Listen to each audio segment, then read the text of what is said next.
Board work session to order. I am Eric Greenberg, Chair of the CA Board of Directors. Please remember that this work session of the CA Board of Directors is being live streamed.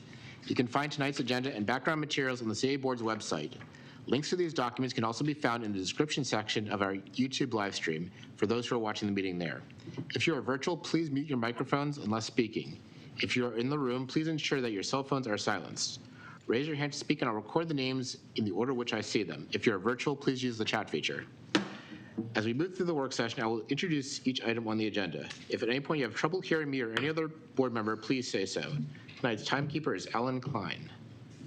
I will now call the roll. Lakey. Here. Dick. Here. Brian. Here. Janet. Here. Kevin. Here. Alan. Here. Bill. Here. Andy.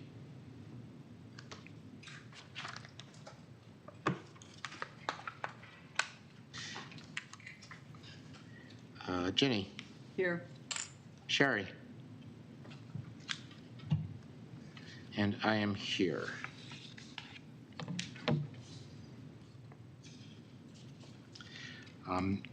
Next, I need a motion to approve the agenda. So moved. Can I get a second? Second. Got a motion by Ginny, a second by Dick. Any discussion? Any objections to the agenda? Okay, the agenda passes by unanimous consent. We'll move on to resident speak out. I'll call you one by one in the order which you signed up. Individuals have 3 minutes to comment. Anyone representing an organization has 5 minutes. Following the remarks, the board will have a chance to ask questions. Please mute your microphones if you're not speaking.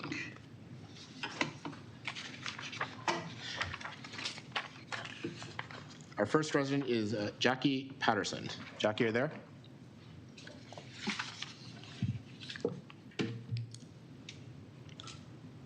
Is Jackie there?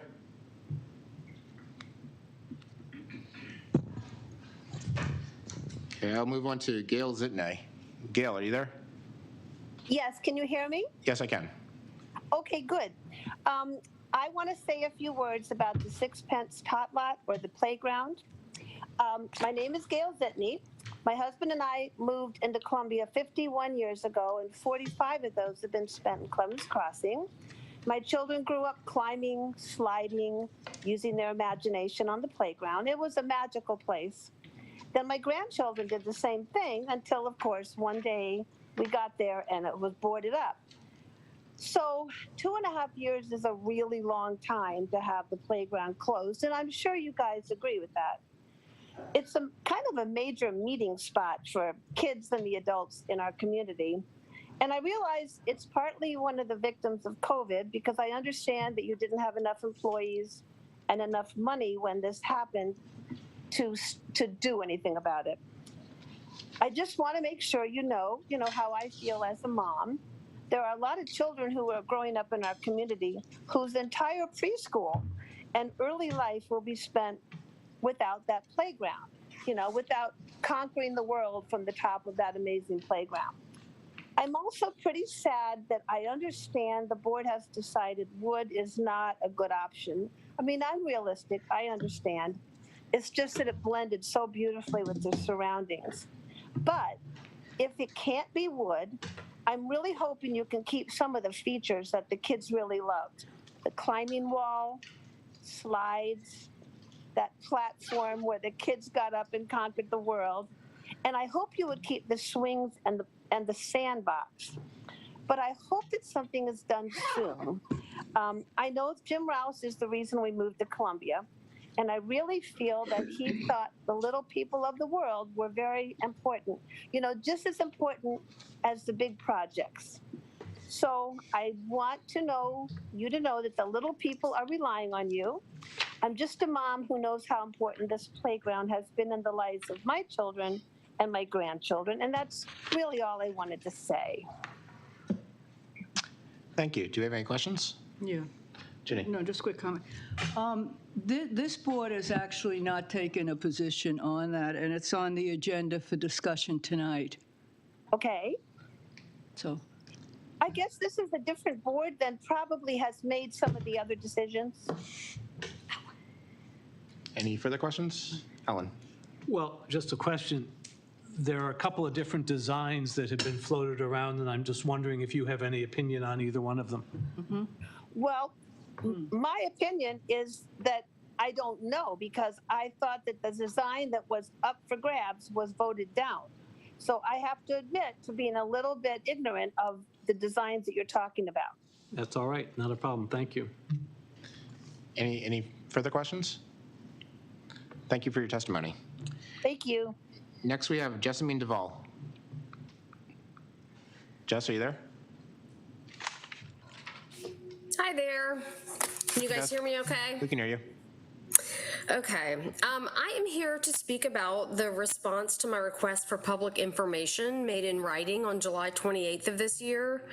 As you all know, I requested a list of all board subcommittees created after May 1st, 2022, including the names of all members, the dates of the meetings held, the upcoming meeting schedule, and all meeting minutes. I received a response from CA staff on August 16th indicating that staff was not given this information when they requested it from the board chair. Finding that response lacking, I submitted a second formal request for the same information, and on Tuesday, I received a response from staff sharing the only subcommittee information that they've been given to date, a document called CA Land Use Committee Documents, which appears to be made up of notes related to the Lake Elkhorn Stream Restoration Project, some ideas about what this land use committee should do, and some land use goals for the president. This does not satisfy my request for public information and leads me to the disappointing conclusion that these documents either don't exist or I'm being denied access to them. In either case, the CA board is violating the Maryland Homeowners Association Act. Several other new committees have been referenced in open meetings since May: a policy committee, a Lake Elkhorn Stream Restoration Committee, and an ethics committee.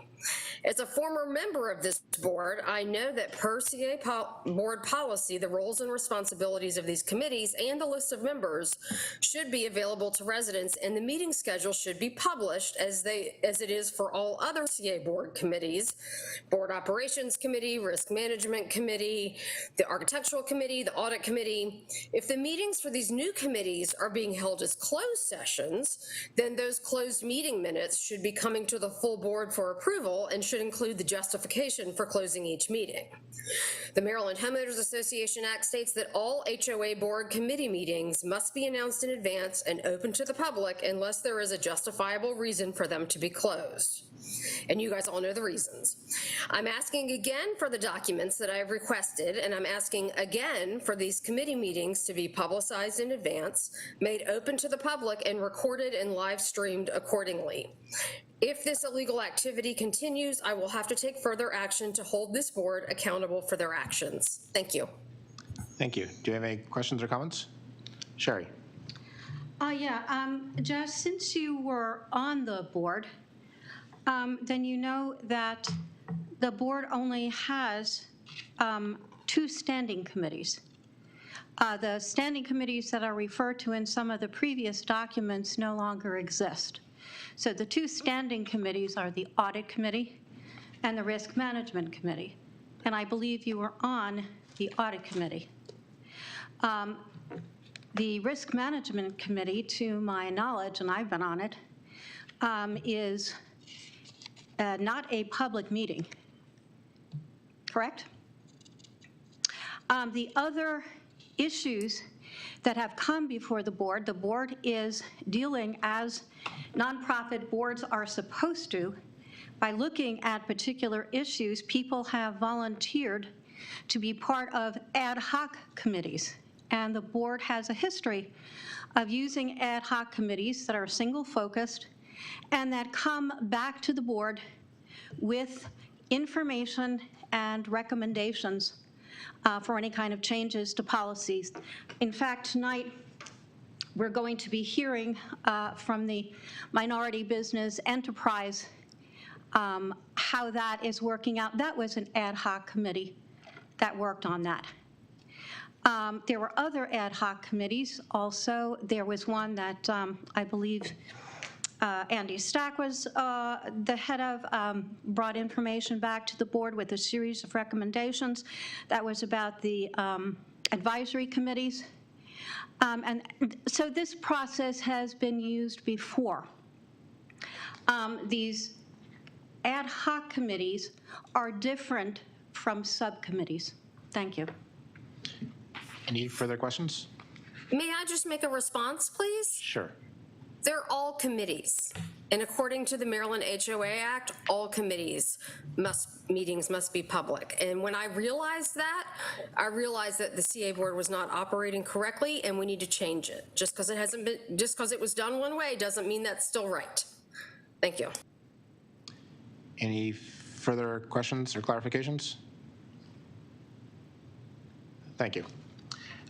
Next, we have Melissa Rosenberg, representing the Howard County Autism Society. Thank you. I'm really delighted to be here and have the opportunity tonight to share with you and celebrate our partnership with the Columbia Association for nearly 5 years.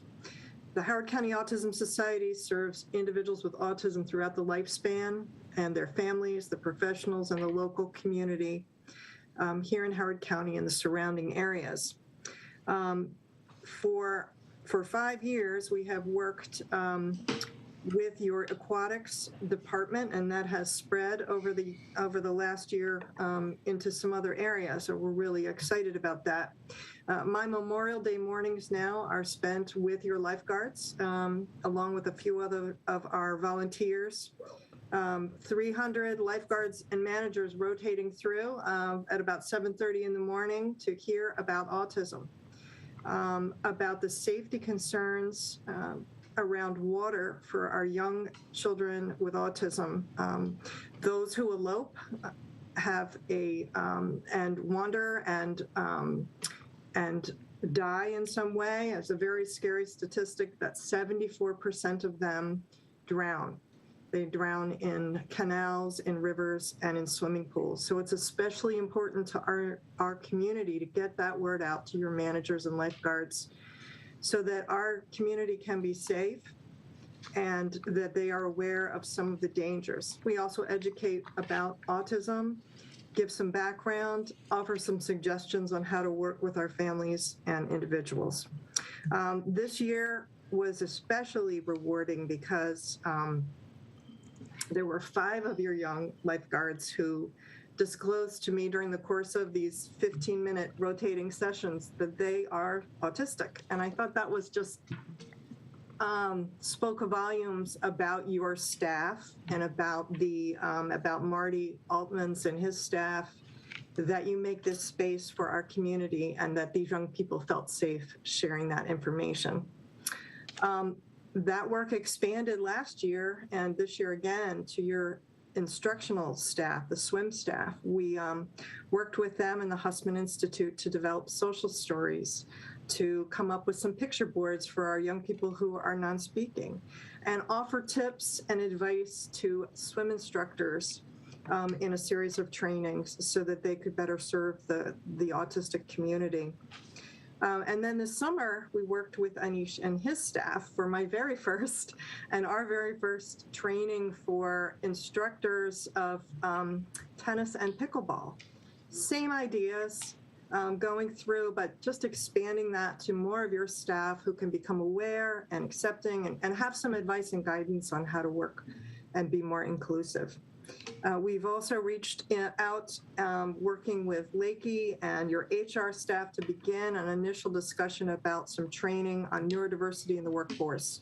We're very excited about that. We have an autism hiring program here in the county, and we're excited to get more people trained and in the workforce. Howard County has the highest percentage of autistic individuals in the state per capita. People move here for the great services, for our school system, and a reputation for being accepting and welcoming. And I think that you should be very proud of your staff for pursuing and bringing that into your organization.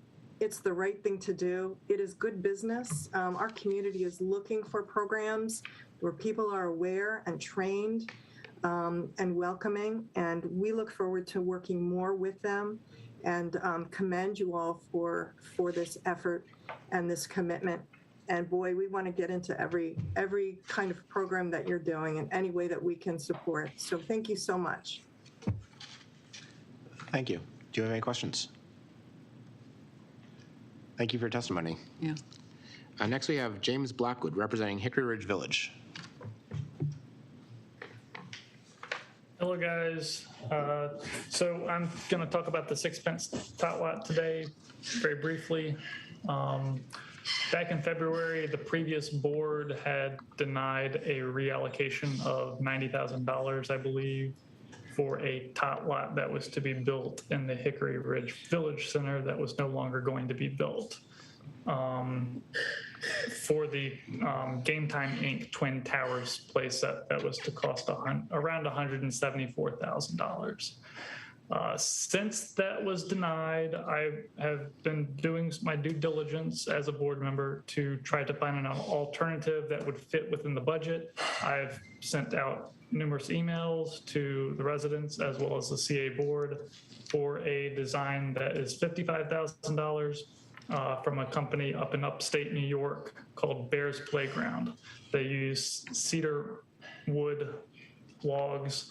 And I was hoping that Tyler, the general manager of the Bears Playground, could attend tonight, but he's unable to attend. He has another meeting.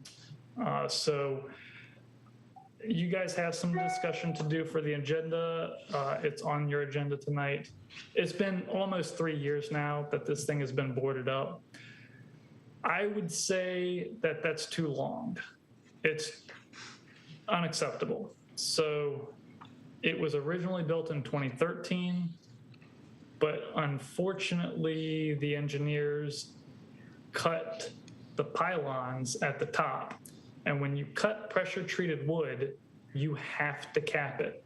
So if you look at docks in Annapolis and piers out on the water, you'll see these little caps on top of the wooden pylons. And those are to serve as a physical barrier to prevent water from leaching down into the cores. Because the CA engineers didn't do this for the tot lot, those cores rotted out after 6 years prematurely. So the CA has not stood by their craftsmanship. They have not honored a warranty. They've just kind of boarded it up for 3 years. And you guys have some discussion to do. I've proposed an alternative that's $55,000. You could replace this thing 3 times over for the amount of the Game Time Inc. Twin Tower set. I prefer the wood, but if you guys want to do the Twin Towers, they each have their trade-offs. I think the community would prefer the wood from those that I've talked with, and I think that's all I have to say. I will release my time. Thank you. Thank you. Jenny? Yeah, James, this is the first time I've heard about the need to cap the wood. Do you know if that was in the original design and just wasn't implemented, or it wasn't in the original design? So when you cut pressure-treated wood, No, I understand all that, but you cap it. why wasn't it done is the issue. The CA engineers should have had the foresight to do that. Any further questions? Alan? Yeah, we got an email today from a member of your village who basically said that the idea of the Bear Playground idea has not been vetted by the community. Would you agree with that statement? There has not been an official survey sent out about it, no. It is an alternative to the Twin Towers, which is what the community voted for. Again, and the last CA board back in February denied the $90,000 to fund that. And it was just a simple reallocation of a playground that was not going to be built in the Hickory Ridge Village Center. So we said, the logic being, you're not going to build this one over here, so let's move those funds over to this one so that we can fund it for a like-kind replacement. And the key word there is like-kind, because the Rascal unit is about 20% the size of what the 6 pence lot is. That's the major takeaway, because all of your tot lots, they are small. You have 170 and like 160 of them are small, and the Rascal lot is fitting for them. But for this one, you have, I don't know, an acre and a half. It's large. It's a large area. You put a Rascal unit in there, and it's going to look like a joke. So the residents realize that. If you've never been to it, you probably don't realize it, and you probably think that, hey, a tot lot is a tot lot is a tot lot. But Any further questions? Actually, I do have one question. So has the Bears design been discussed in, by the Hickory Ridge Village Board, and has the Village Board voted to say it's a... Yeah, we've been working with Brian and England and Tyler, the Bears Playground representative. So what I was hoping is that Tyler would be here tonight. I know you're not voting on anything tonight, but coming up in a couple weeks, I would like you guys to work with Tyler and Brian England to understand everything. The Bears Playground comes with a 10-year warranty. So that's 4 years longer than the CA one built in 2013. I would rather have a third-party company on the hook for a warranty, because then you can take legal action against them if it does prematurely fail. Whereas the CA unit in 2013 has come with no warranty and has been boarded up for 3 years. And there's no legal action that can be taken. But, so the Hickory Ridge Village Board does support the Bears tot lot design? Yeah, I would say that's...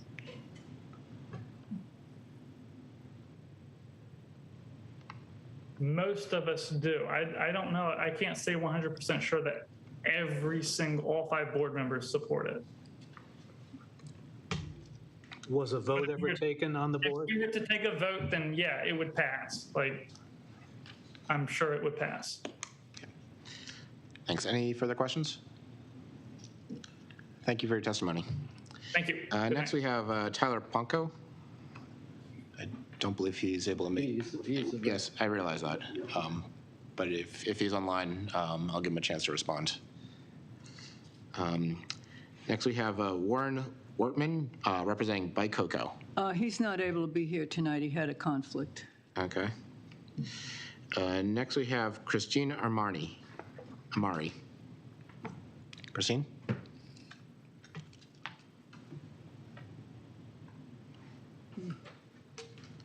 Okay.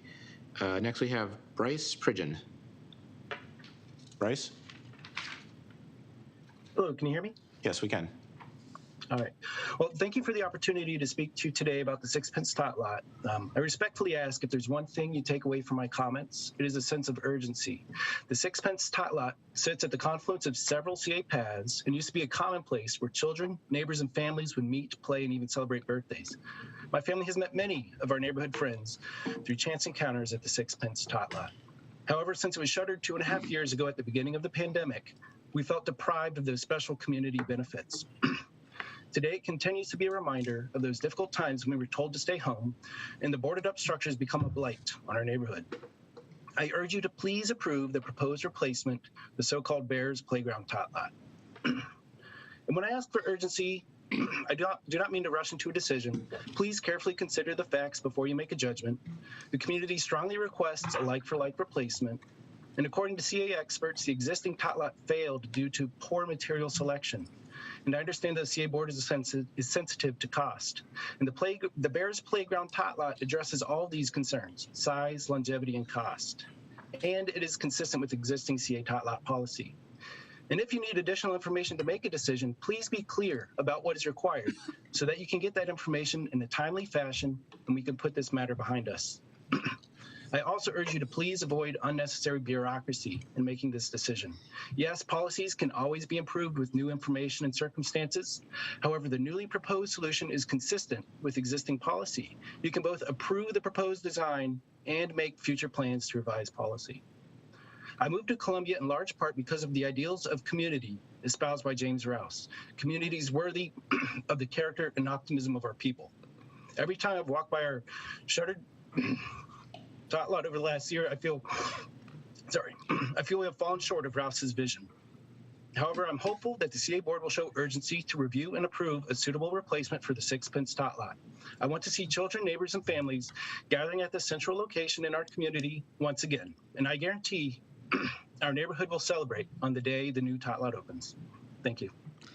Just a quick question. Thank you. Jenny? Yeah, I've heard a lot about the rascal. So in your opinion, what do you think about the rascal as being equipment on this type of tot lot?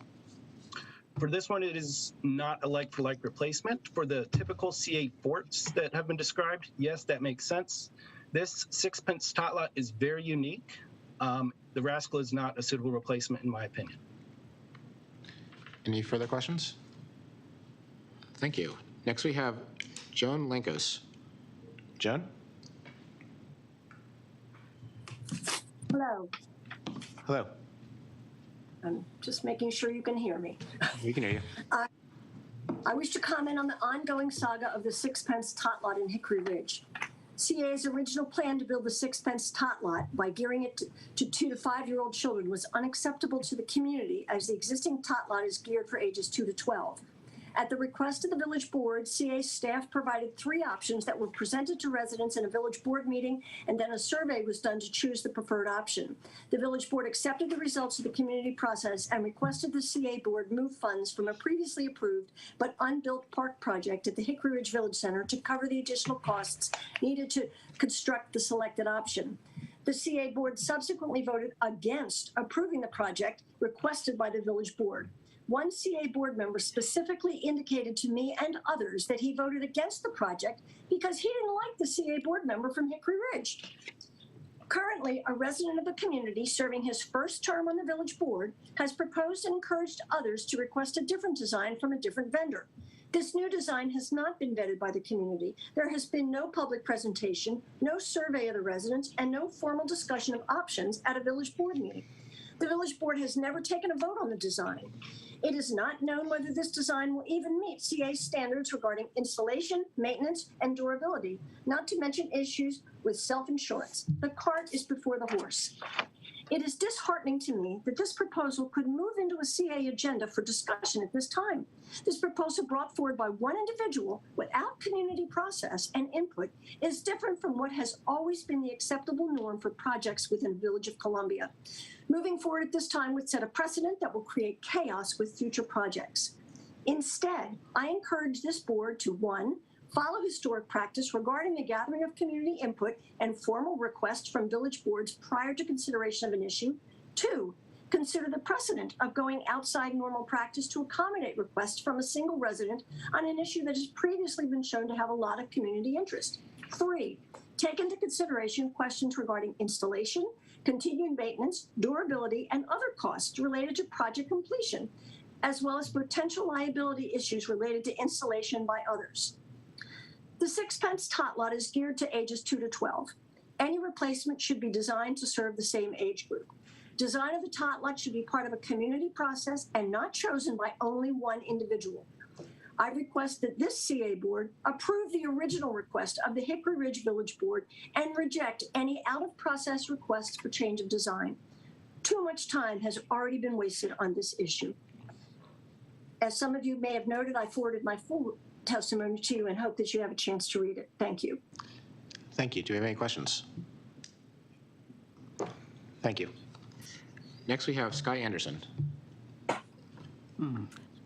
Hello, I'm Sky Anderson. I'm on the Hickory Ridge Village Board, but tonight I speak as a resident. When a discussion is above board and well advertised, and people are not only listened to, but feel listened to, they are more likely to accept a decision they disagree with. Unfortunately, with no newspaper, TV, or radio station, Columbia has to work harder at communicating. Boards set policies and the staff carries them out daily with historical continuity and as subject matter experts, while board members represent citizens and use good judgment to make decisions for the greater good. Boards change membership from term to term, but the staff are in it for the long haul. And boards are concerned with what, while the staff are concerned with how. Boards engage in public relations and disseminate information. They think things through, brainstorm, understand all sides, and take time to study and discuss. This last point is something that this board does well. However, I'd like to address two issues. Stream restoration conversations have been held ad infinitum, and some even state facts. But often people don't look at the other side before making up their minds. Once a mind is made up, it is hard to change. This issue is complex with much conflicting information. John McCoy developed and presented CA's position well, answered questions, showed residents the trouble spots. However, what we need is an executive summary, a one-page fact sheet with a history and definition of the problem, possible solutions, their pros and cons, including cost with items besides money, and a timeline of next steps.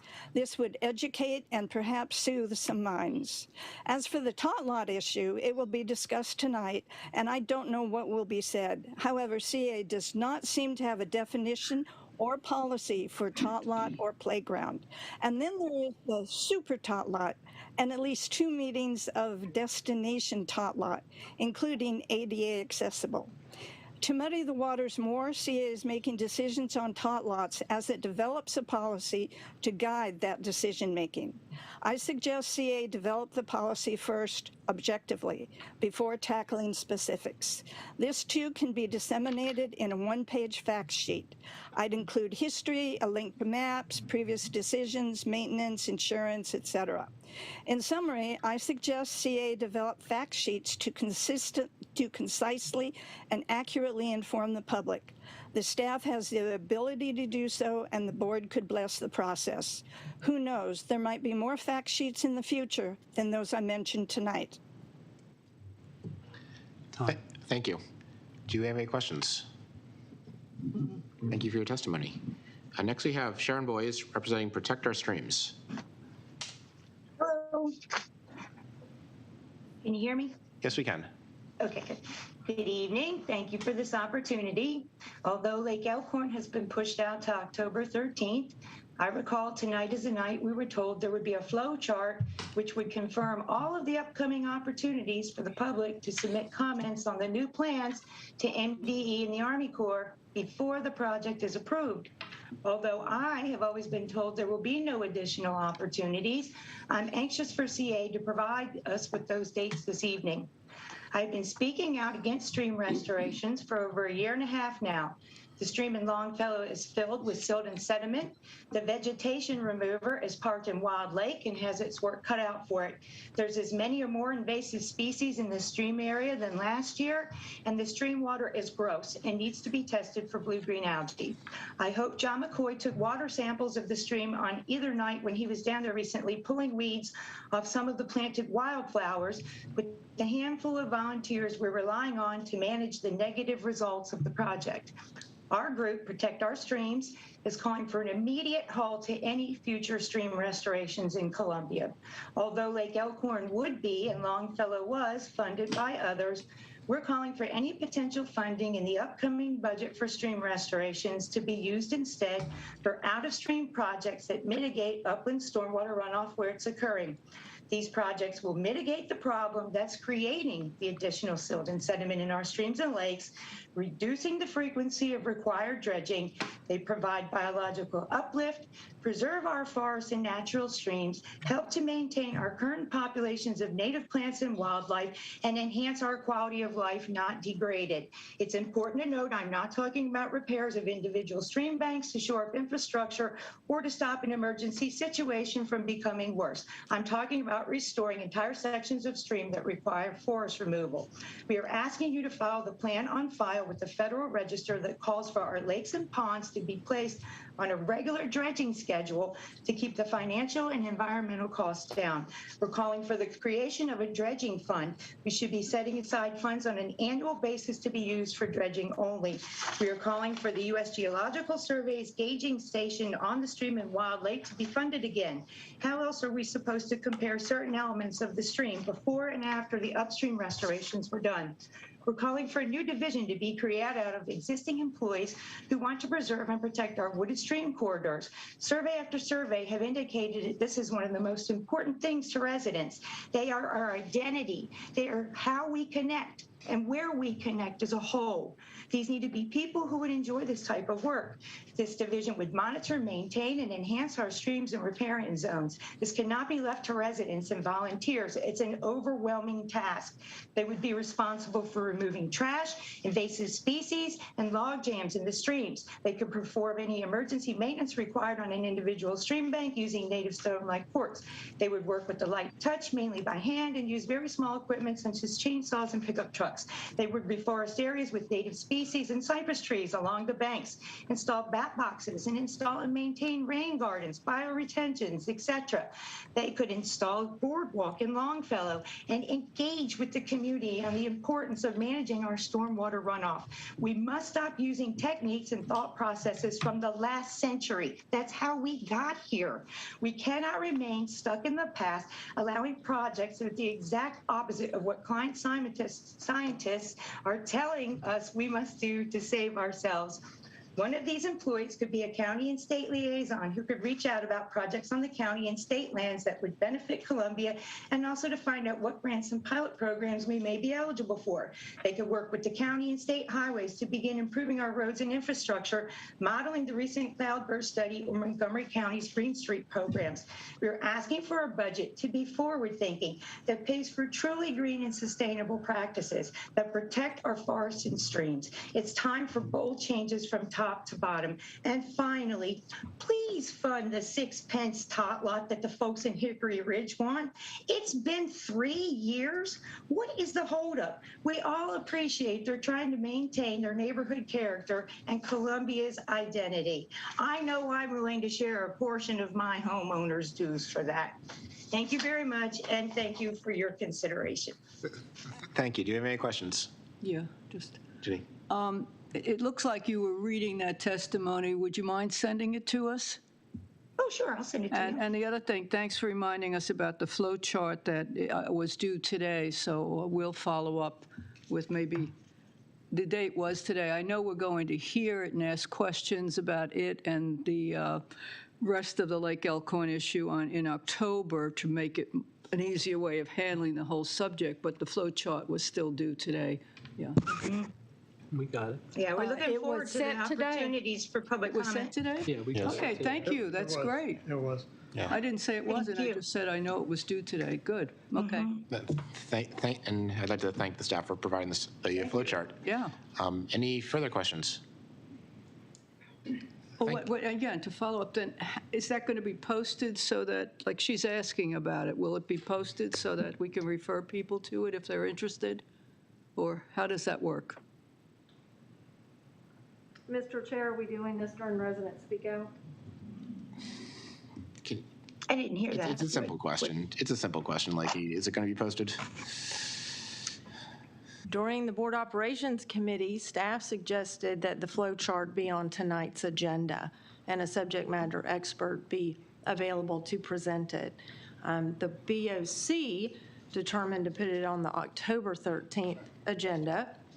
It will be posted with the materials for the October 13th agenda. Okay, so we would send it to somebody if they wanted it. Okay, thanks. Okay, thank you. Thank you. So I'm going to double back to Jackie Patterson. Jackie, are you online? Is Christina Marnie online? Okay. That concludes our resident speak out tonight. To limit interruptions during the board discussion, all members of the general public will now be returned to the audience.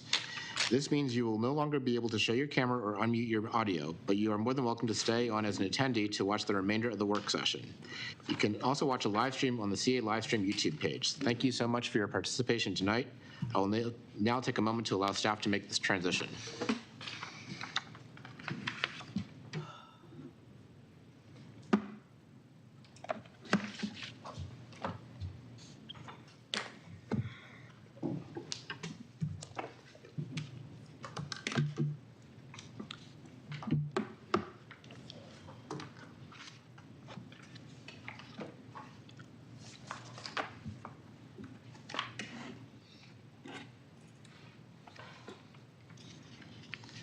Thank you.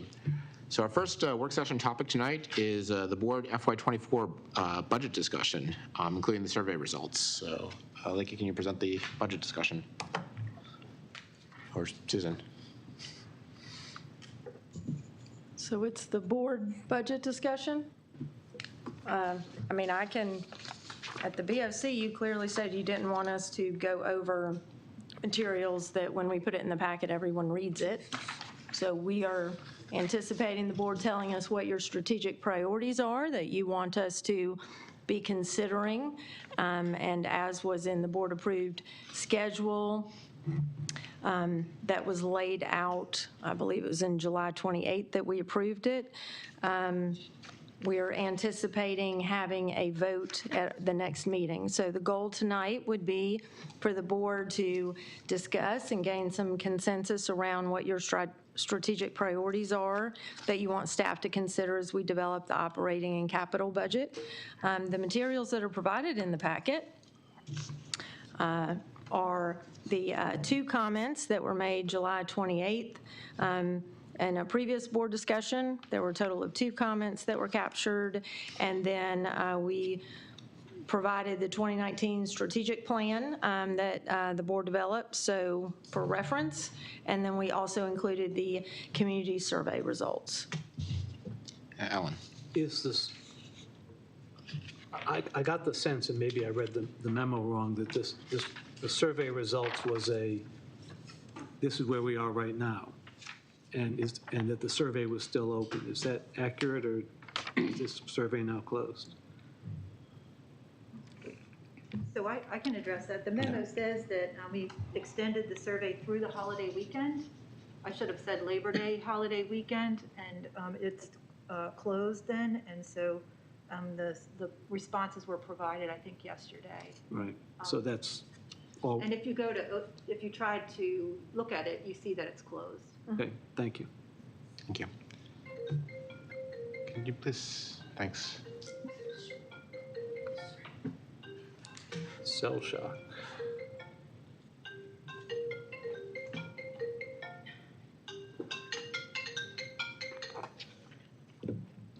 Dick.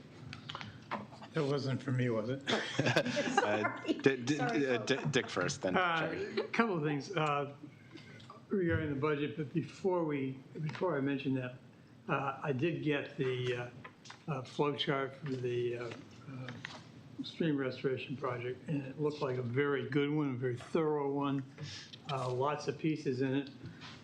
One problem is it was so small I couldn't read it, so I hope that we can get a version. I tried all the things of enlarging, et cetera. It didn't seem to happen. But if we could get one that was legible, that would be very helpful, because it looked like a lot of work had gone into that. Regarding the budget, first of all, we have a 5-year strategic plan, which was included in the packet. It's, as far as I'm aware, it still stands. I don't know that we've made any changes in that strategic plan. If somebody on the board wants to suggest changes in it, we could look at that, but as far as I see it, we have a strategic plan. We also got the results from the community survey, And I didn't see anything in that that indicated that anybody wanted any changes from what we're doing. It's, people seem to be pretty happy with our current course. So I'm not really sure what further discussion we need regarding the budget. We have a strategic plan, we have community input. The one thing we don't have is we have not set the rate for the coming year and the cap. And I think it would be very helpful to the staff if we set that so that we know how much money is in the till. And when they are preparing a budget, they've got some parameters there to work with. I don't think it's fair to the staff to not know what the board's position is going to be on the rate and the cap. Sherry? Yeah, I was just going to follow up about the survey. So we don't have final figures yet that have been sent out to the. This is final. This is the results through the full survey period. Okay, so did we have numbers that were sent out today, or only the percentages? So it sent out yesterday, and it 300 responses, and we broke down the rating based on percentages, which is normally how we present survey results. I'm not clear on what other number. Well, I went back in and I looked at the survey questions. And so on a scale of 1 to 5, it was a very comprehensive survey. The section that was about community programs and services, there were some that were listed that are facilities and were not listed really as services. I thought that might have been a little confusing. But I think it would help if we actually saw of the X number of people who replied, here are the actual numbers. Under communications, marketing, and community engagement, for example, where it says CA's website, we've heard from a lot of people that they really have been trying to get an improvement in CA's website. There are particular areas. I think there's been a lot of work done, and it would really be helpful to see those numbers, because that would help us to see that there's been a shift. So that's the kind of thing that seeing the numbers would be helpful, as opposed to just the percentages. Ellen? Well, in addition, the second section that says the next section of the survey asks participants to rate the importance of a wide range of CA programs. There were more than 5. They were rated on a scale of 1 to 5, so they weren't rank ordering them 1 to 5. They were just rating their importance. And it's simple; those don't show us any actual numbers or rank. It just says these were the highest rankings, these were the lowest rankings. Doesn't say by how much. Doesn't tell us, was this a close vote? Was the lowest ranking so far down that we ought to think about axing it or something, whatever. So there's information that would be helpful in greater detail in that. The other thing that I would appreciate is, I think would be helpful for the whole board, is we do have the strategic plan. I would like to know management's, in order to set, let me back up a step, in order to set strategic goals, it would be helpful for me to know how far we've gotten with our existing plan. So I'd know, well, we have, I think, 4 or 5 goals. Each one has different objectives and different tasks within it. Which ones have we already accomplished? Which ones are we farther along on? Which ones do we need to pay more attention to, et cetera? It's a little hard to decide without some metrics. Sherry? Yeah, and I did have a second question. I'm sorry, forgot the second one, but here it is.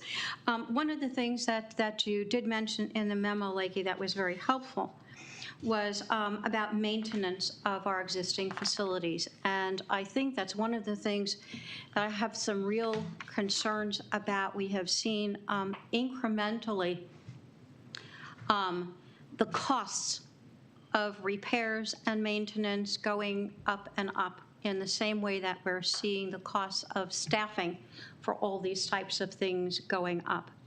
So if that's something that we could get some more concrete financial information about, because what I'm hearing from other organizations, they're all facing the same kinds of issues.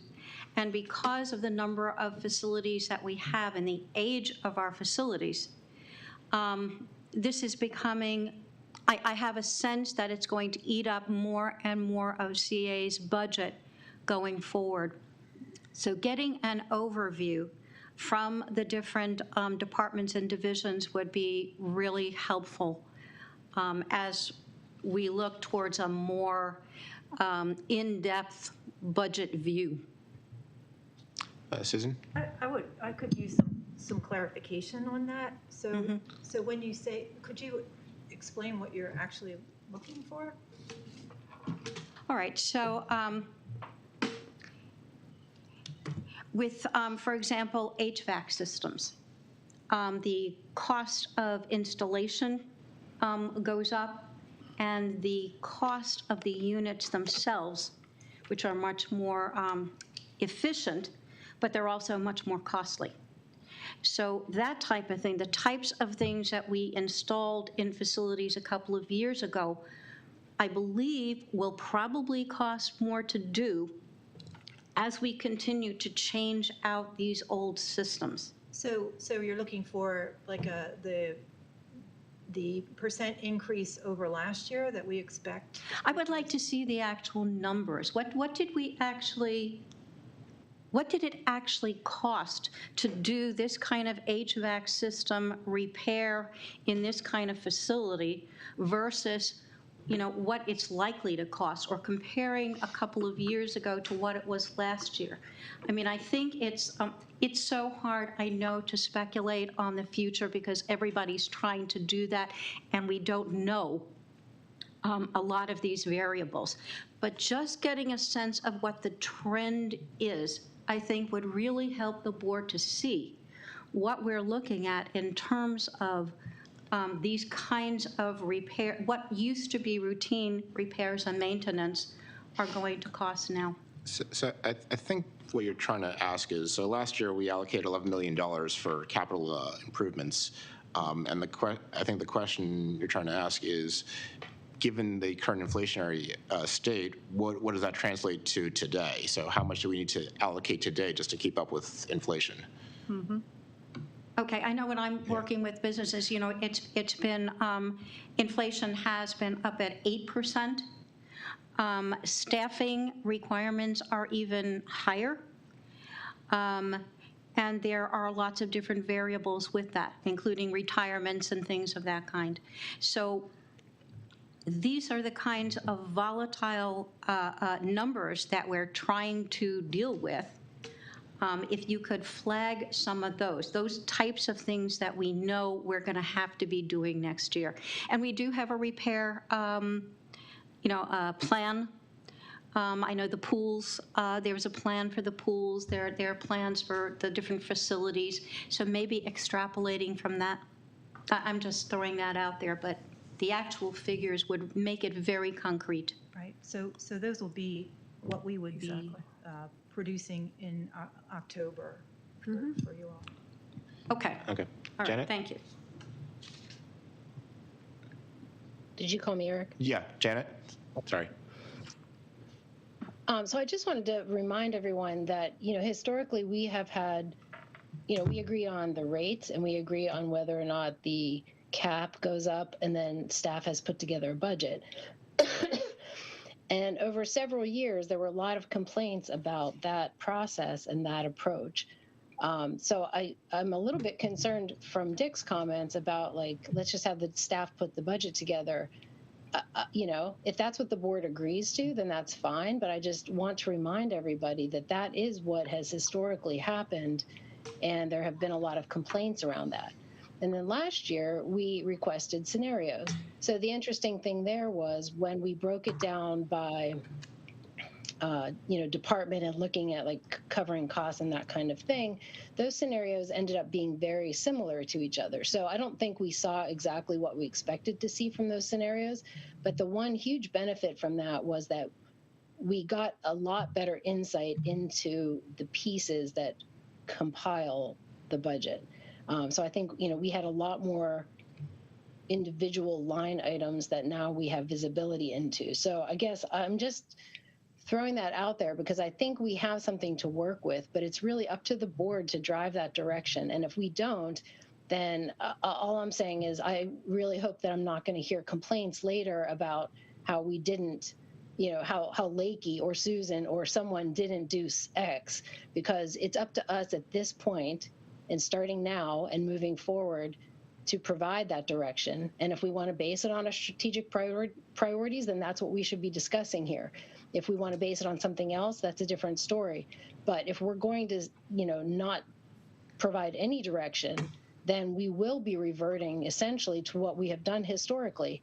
And, that may be okay, but I just want to make sure that everyone is aware and comfortable with what that direction is. Alan? Yeah, I guess I tend to agree with Janet on this.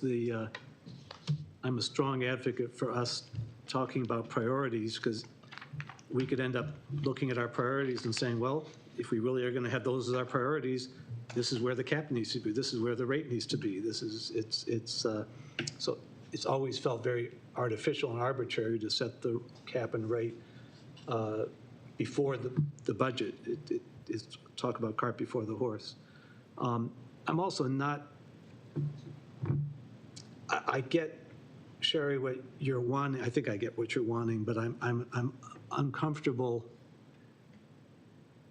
If I was trying to put myself in the position of a staff member saying, give us some numbers on these sorts of things that we know. It's either a lot of stuff or it's one or two things, and they could guess wrong about what it is that we'd be interested in. I think in general, and I think we need to stay out of the operations side of it. I think I agree with you, Eric, around let's look at the big numbers. Let's look at what's the inflation rate? What do we anticipate as rising costs for the things we want to do? If we said we want $11 million worth of stuff in 2021 dollars, what does that mean in 2022 or 2023 or 2024 dollars, given expectations of inflation? But I'll also reiterate that I think we need to know where we are on our strategic plan before we move too far on this. Dick? I see the cap and rate as being part of our strategy. What are we going to be asking from our residents? And it gives kind of a base for putting a budget together. Now, once we put a budget together, looking at this, we may see that, no, we don't have enough money to do the things we want to do, and maybe we need to change the cap and rate or vice versa. But it helps to have some kind of numbers. I know when I do my household budget, we look at the year ahead and plan around that, and on the basis of how much money's coming in. And then we look at whether we need to cut our expenses or find new income. What we did the last time around, Janet mentioned, is we looked at 3 different things, and I don't know that we need to repeat that. The first thing was we looked at what it would cost us to have free swimming pools. And we came to the conclusion that we would have to jack up a whole bunch of other rates in order to do that, and so we dismissed that idea. So that was a useful exercise. The second thing we looked at was what the P&Ls were for the various programs that we offer, because there were people always saying, well, this is subsidizing this is subsidizing something else. And we did an analysis there, which I think was a very good analysis, and basically we found out that things were pretty well paying for themselves, that wasn't really a problem. The third thing that we looked at was what would it cost us to continue the program that we had been previously running.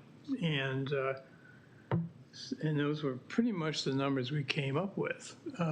We looked at what it would cost to keep doing what we've been doing. We have seen from our resident survey that people seem to be pretty happy with what we've done. I didn't see any surprises in there. I didn't see anything that was unexpected in there.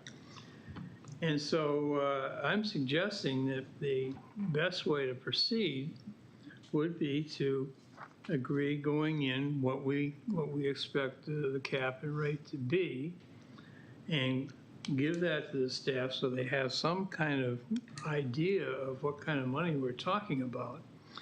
And then take a look at what it costs to continue what we're doing. And once we have that set of numbers, and what we're doing actually is pretty close to what our strategic plan is. Once we have those numbers, we can say, well, wait a minute, we're spending too much for this, or we're not allowing enough for that, and we can juggle some things around. But I just don't want to be flying through the clouds here without some idea of what reality is.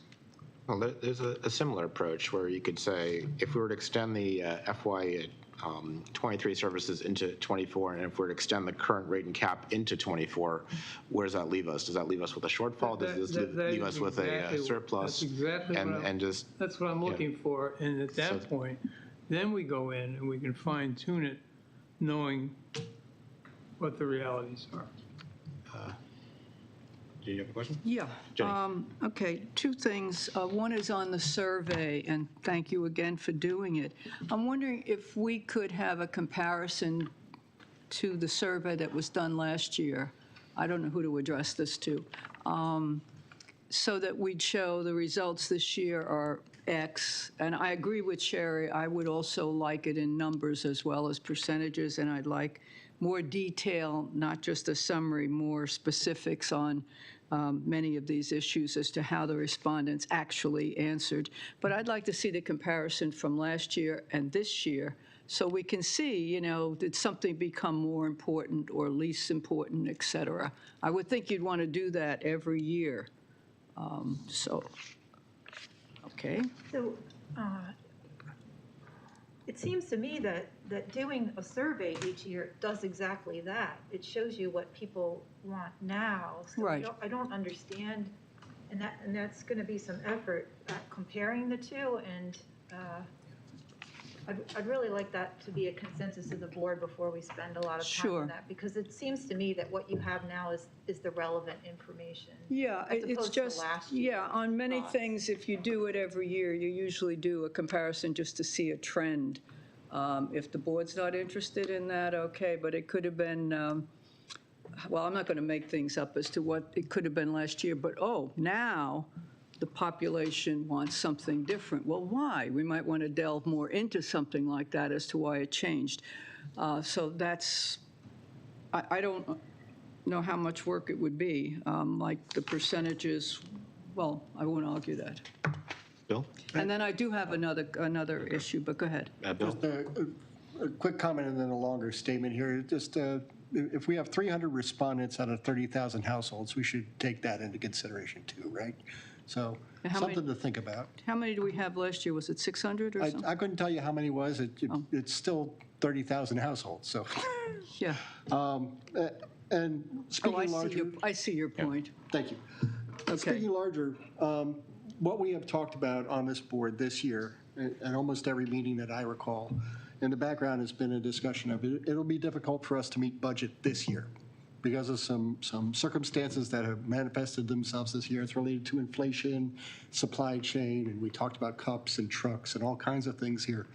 In order to be strategic about what we're going to do next year, I think we need a much better understanding of the terrain that we're in. If we're not going to meet this budget, to say that we're going to do the same thing next year as a minimum, that the no change is the minimum, And it's wildly off, and to say graciously, it's a challenge to meet budget this year, and I think I've heard that language so far. We're already making not the best decisions. We need to understand what the terrain is, what our lessons learned are thus far, and how we move forward next year before we even get to strategy. And that's what, I was hoping that we would have had a discussion surrounding that tonight so that we had some sort of strategic endpoint after that discussion. But we're wrapped up in survey numbers right now. So if we could focus on that, I would appreciate it. Well, Dick? can I finish? Dick, and then I'll get back. I did look at the survey and compare it with what happened in the past and roughed out kind of percentages and everything. And you are right, it's a tiny, tiny survey. And I don't know how projectable it is, but I can say that there are very few changes from last year. I don't see any trends. I didn't see any surprises in there. I didn't see anything that was unexpected. I did send out an email earlier today asking if anybody saw anything that would suggest a trend. But I think what I see and what I hear from talking to people is, by and large, people are very happy with what we have. The one thing I hear them say, and I've told this in the past, is they keep saying, don't raise my assessment. That's the only thing I get consistently. Other than that, people are very happy with what they're getting. This is why I think, yes, I think we need to look at what it would cost us to do what we've done, and then we might have to make some cuts. We might have to change our path. But strategically, I think we know what our strategy is. I've got it right here in my book. 2019 through 2024, we have strategies. I haven't heard anybody say they want to change the strategies. I suggest everybody look at them. Maybe we need a strategic meeting. But we've got what we need here, and I don't want the staff to have to spin their wheels and do extra work. Let's look at what it would cost us to do what we've been doing, and then let's decide what do we have to cut, if we need to cut anything. Ginny? Yeah, two things. One, I completely support what Dick's saying in that as a starter, and we should be doing that in October or November, maybe the latest, so staff knows where we are on that issue. And I'm hearing a lot, too, from people about the assessments in Howard County are going way up, and they're upset about that. So they think they're paying enough to the county, the state, and everybody else. The second thing, though, I know what Janet was talking about is we need to tell the staff more what we're thinking. Every budget I've ever worked on in other organizations with staff, it's a two-way thing. Staff tells you what their experience has been on a day-to-day thing, and they think that we should cut this program or eliminate this facility, whatever. And that's you want to hear that. You want to know what the staff thinks in terms of our current facilities, our current programs, whatever changes that they think are needed. They're the professionals working with this every day. We need to hear that. And I'm just getting a sense that we're not going to have that two-way communication that I think's vital. And I'm a little frustrated with that. We've got to get to that point, because there may be something you're saying you could save money on by doing X. Sherry? Yeah, Dick, I think one of the things, and I do appreciate what you're saying about the concerns, but I think we have gotten some new information feeding in that wasn't there 5 years ago. And particularly, we've had a climate vulnerability survey. We had residents that participated. We had staff putting in a lot of time putting this together. We had consultants working with us. And that's the kind of information that allows us to project ahead into the future and say, what is the likelihood, for example, that we're going to get a lot more flooding? And which neighborhoods might be impacted and what CA facilities might be vulnerable. And how do we begin to, that's why when I'm saying repairs and maintenance, if we can anticipate that there is a likelihood that we're going to be experiencing more of these types of, for example, flooding events, then we're not going to be gobsmacked by bridges having to be repaired or things that are underwater or additional repairs to the pathways or things of that kind. So as we begin to plan forward for these likely environmental kind of events, that puts us a little bit closer to where we might find ourselves. I would always rather, and maybe I'm being very conservative about that, I would always rather plan for an eventuality and then be very happily surprised when it doesn't happen.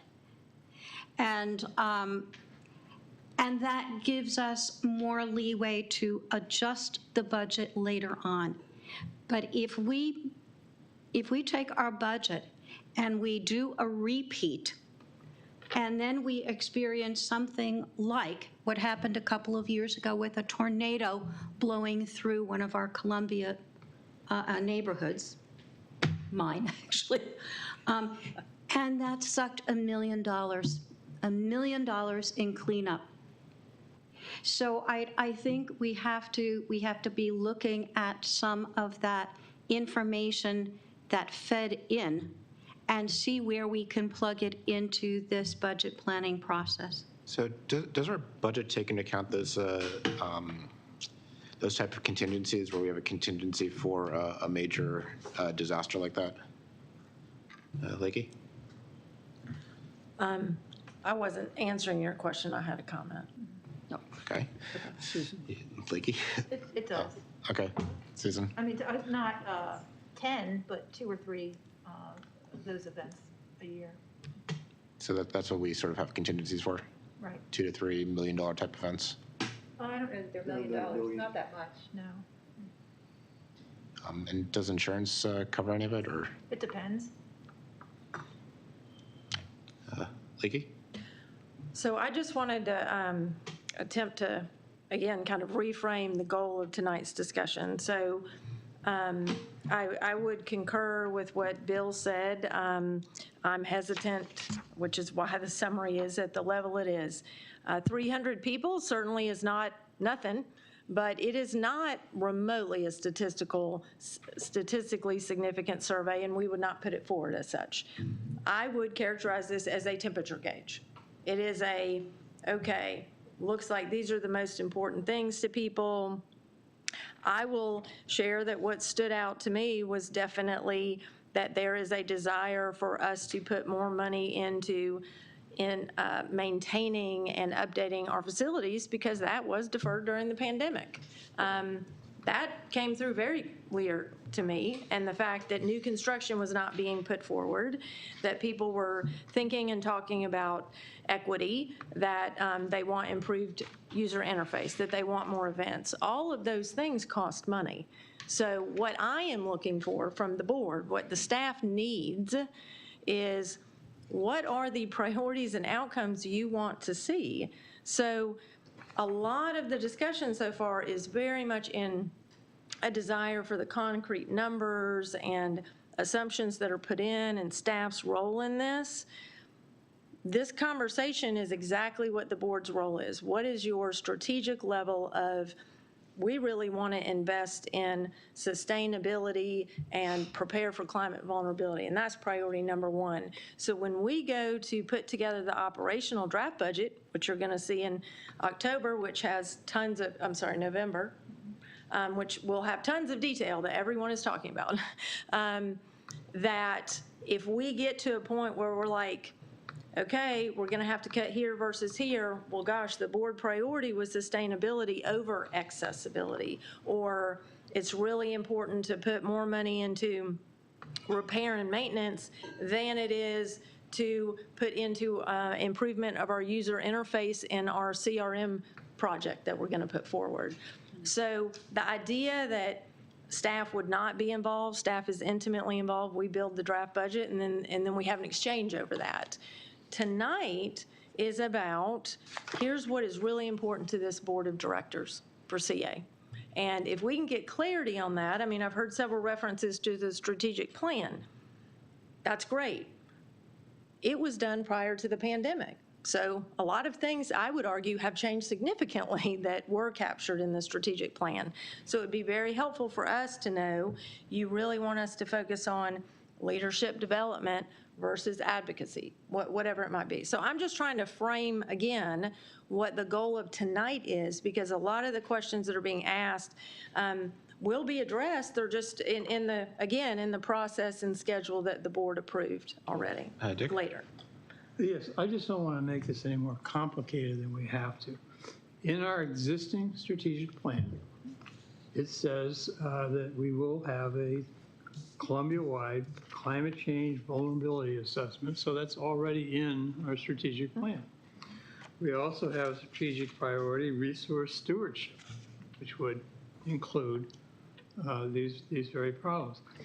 I just don't feel that at this meeting we need to reinvent the wheel. We have a strategic plan. And COVID, yes, jumped into the middle of this, but, and there could be pandemics to come, but this plan is still valid. These were the things that the board, unless the board tells us, or unless the board agrees that there are things in here that are no longer valid, I think the staff can accept the fact that the strategic plan still is paramount. Alan? Well, I think there's a yes and or a yes but to that. Because two things. One is I hear the president saying that there's elements of the strategic plan that don't apply anymore because of the pandemic, so I would appreciate hearing what some of those are, how staff feels the pandemic has affected the strategic plan, what needs to be reprioritized there.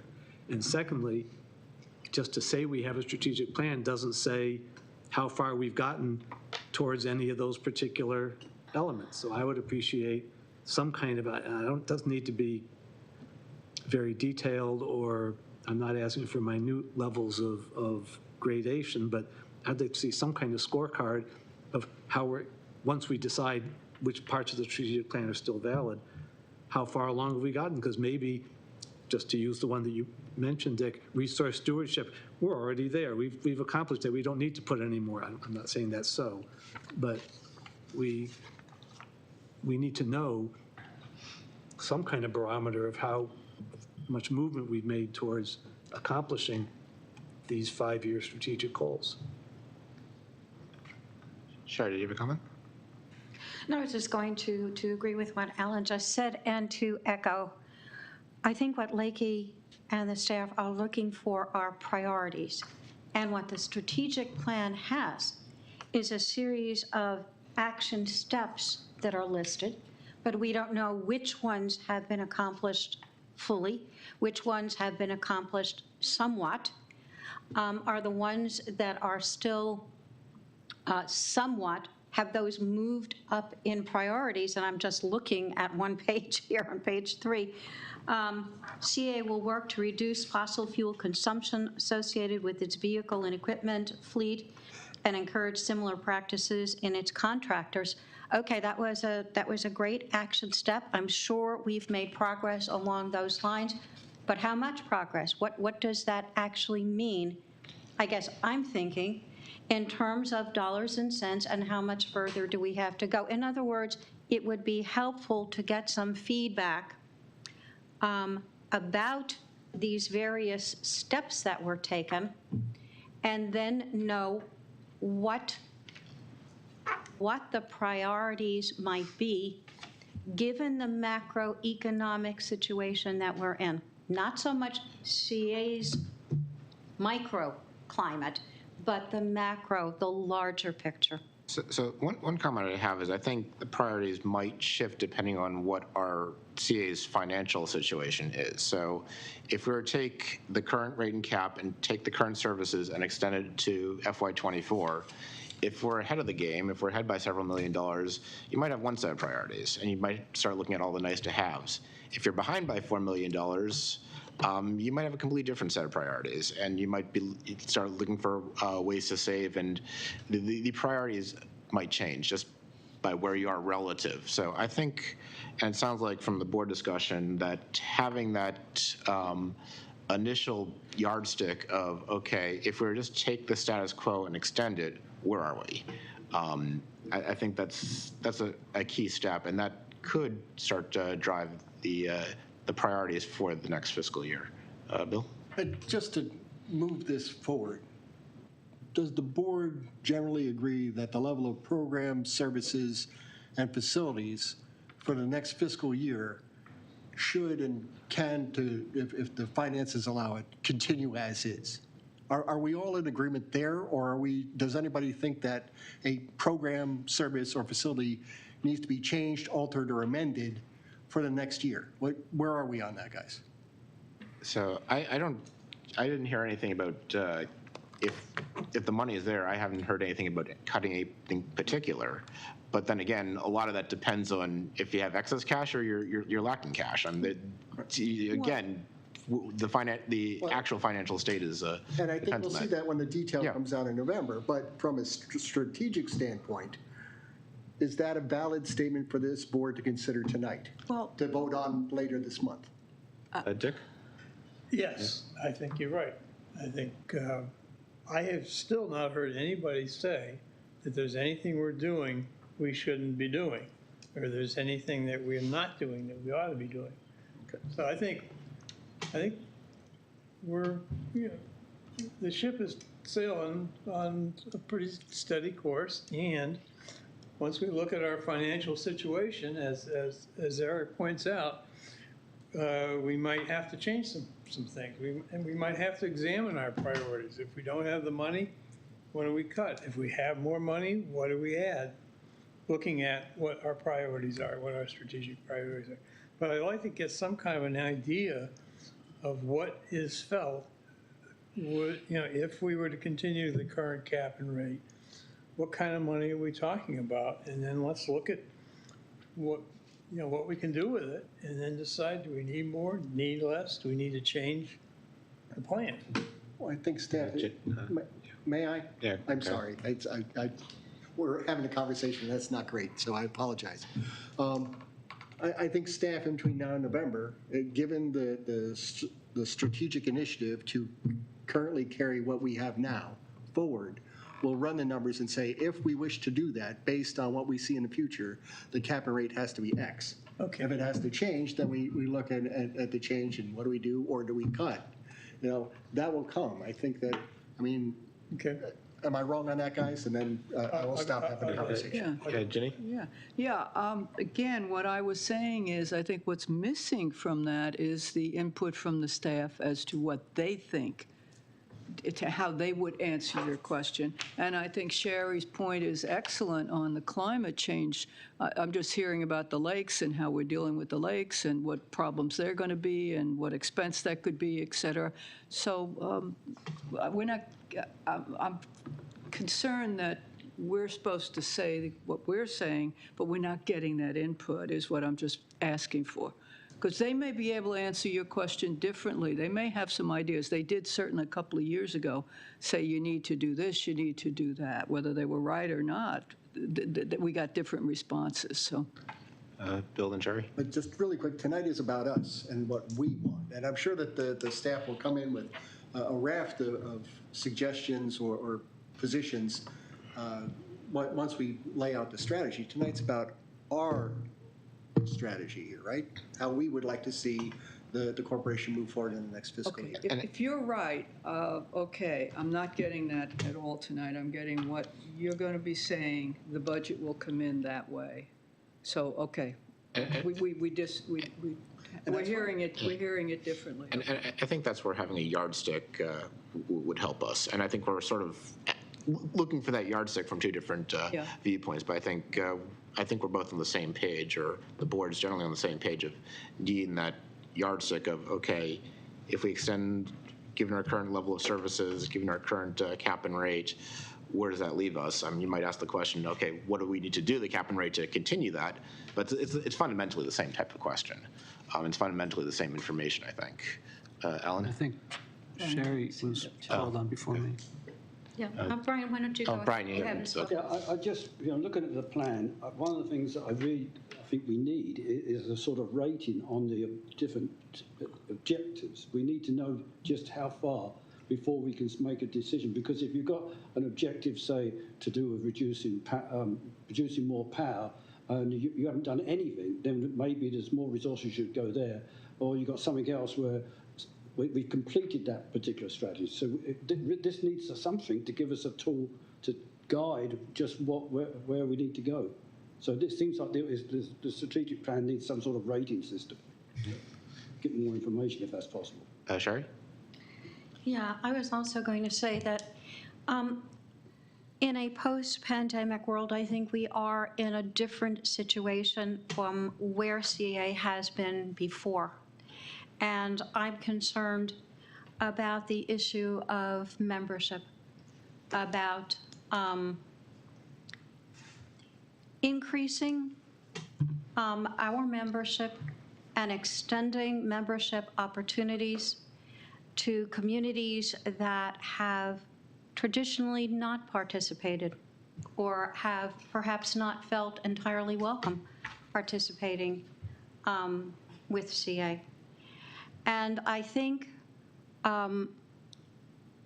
that's a different kind of goal and objective from the financials that we're talking about. So I realize I'm shifting this a little bit. But we've had, for example, a tremendous response to the opening of the pools during the summer. I cannot tell you how many people have come up and said to me, thank you so much for doing this. It was so important that we get back to the pools. It's so important for the community. I think the aquatics department just did a tremendous job. And I'm hearing that all throughout the village. So that's the kind, can we continue to build on that? Are there other programs that we could build on to extend out? Before, I know it's so hard to remember before COVID, but we had been engaged in, I thought, a very good discussion about options having to do with Fairway Hills, for example. And there were some very good ideas that were floating around. Might that be something that we could revisit and think about? What is our user base right now? Could that be extended? What else could be done with that facility, particularly with regards, as we know, about the climate impacts? So these are some of the, again, sort of forward-looking types of things that I would hope that we would examine and at least start to build in to this next year's budget. Alan, do you have a comment? Yeah, a couple things. First, I agree with Brian. And in terms of tonight being about us, yes, and it's about us, but it can't be just about our whims and what we sort of feel like doing. So I agree with the notion of it being a conversation, that we've got people with data who are not us about what's happened, about how far we've gone. And I just keep coming back to the strategic plan, that if we're not going to base our strategies around our strategic plan, why do we bother having a strategic plan? So I think I need metrics around, and again, a sense of metrics. I know these are sort of ex post facto metrics. We didn't build them in back in 19, but some sense of yeah, this has been accomplished, this hasn't been accomplished.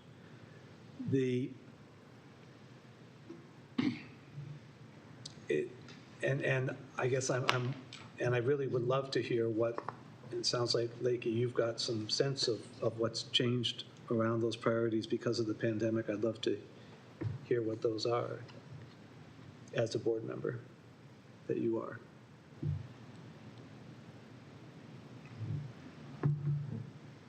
So I am not prepared to go through the strategic plan and give an assessment of where we are. I think this is the kind of conversation that, in July, when we had August to prepare, if the expectation was to have an assessment and strategic plan. I was not here when it was created, so I want to say this as respectfully as I can. But, I'm reading things that say drive community cohesion via event sponsored by CA. Improve communications from CA to community and partners. And then even when you get into action steps, the one that was cited, will work to reduce fossil fuel consumption associated with vehicle and equipment fleet.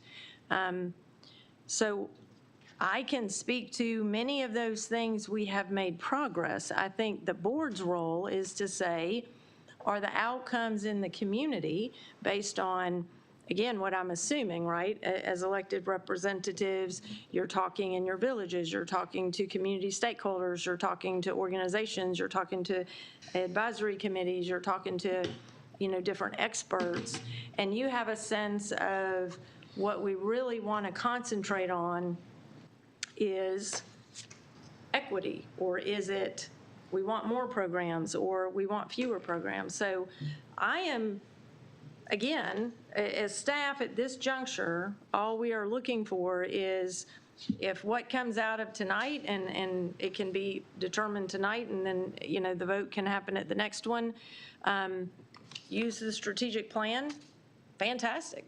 And I was not we're not saying don't use the strategic plan. We just wanted that confirmation because in the time that I have been here, there are deadlines that were supposed to be met in 2020 that didn't get met because, that was the year of the pandemic. That was not the priority at the time.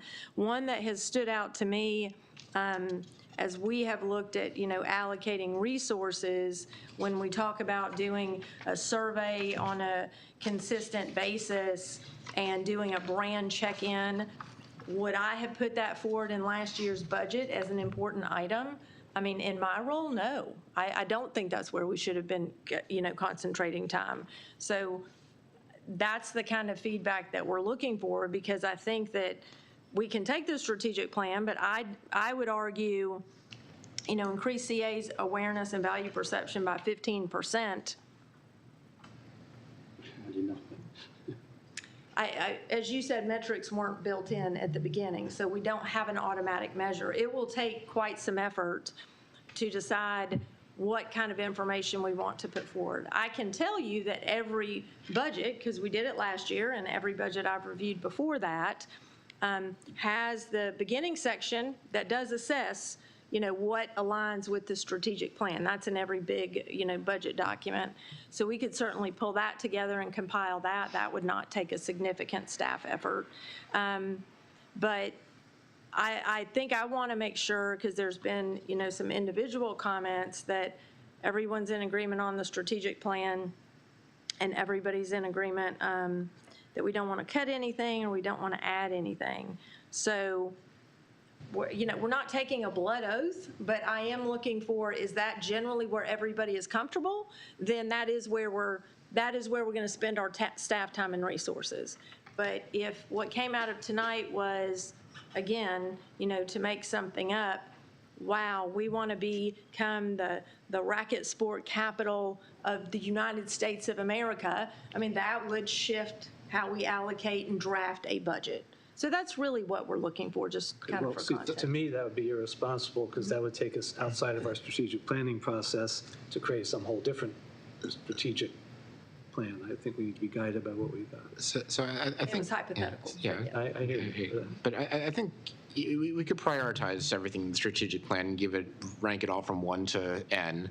But there's another issue in that you could prioritize something 1, but then there's also the greater priority of, okay, is this worth changing the cap over, rate and cap, or is it not worth changing the rate and cap over? So I think that's where I get back to, if we extend the services at the current rate and cap, are we ahead or behind financially is, I think, key to assessing a lot of these priorities. So the take I get away from this discussion is having a first cut, not a complete budget, obviously, but a first high-level look at, if we extend what we're doing today at our current rate and cap, where does this leave us financially? Does this leave us ahead with the money to invest in other areas, or does it leave us behind where we need to start looking for new sources of revenue?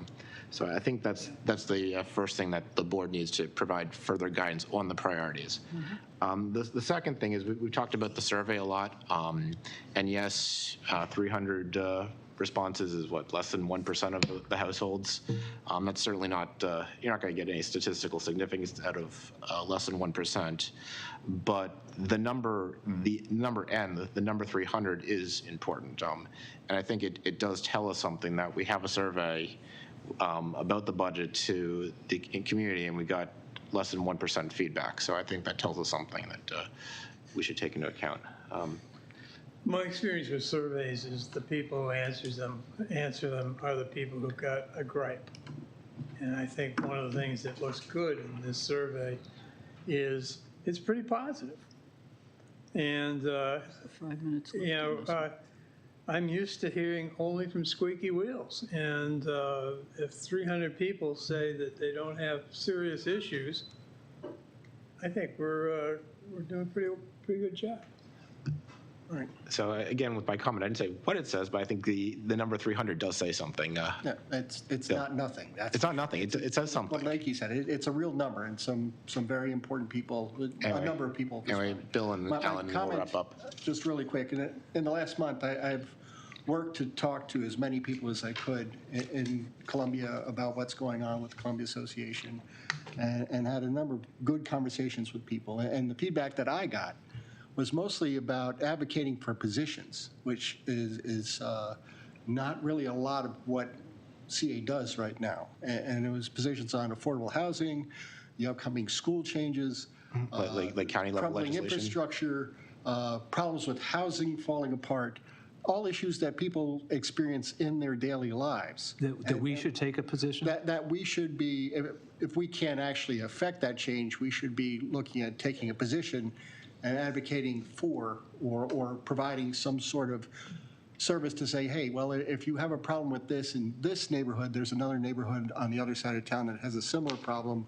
Maybe we can work together to get everybody in the same room to help each other, or that kind of work. And that is not specifically advocated for in the strategic plan.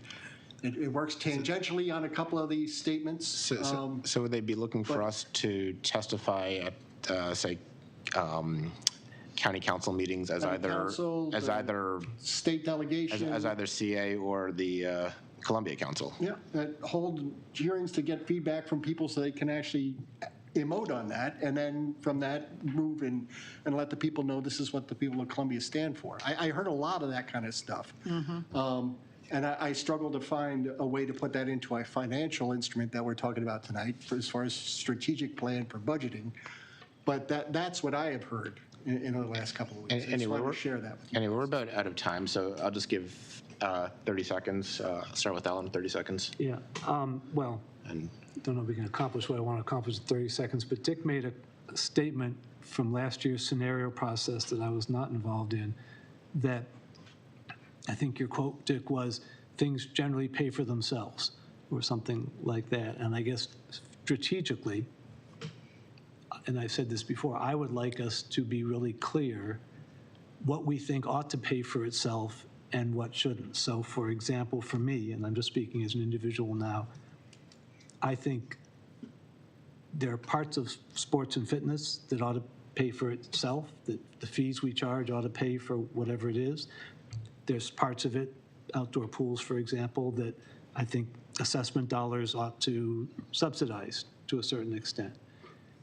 But I think we need to in the past, we were told, and this is pre-current precedent, we were told, oh, we don't separate things out like that. We don't know how much each facility or whatever is making. I understand we've done some changes around that, I hope. And I'd like to see us get that information and had that conversation. Brian, 30 seconds. Well, of course, a lot depends on what sort of circle you're in, but I was the circle to do with the environment. So to answer Lakey's question about what do I feel the impact is, is that the strategic plan for the environmental sustainability is really important. All these action items are extremely important.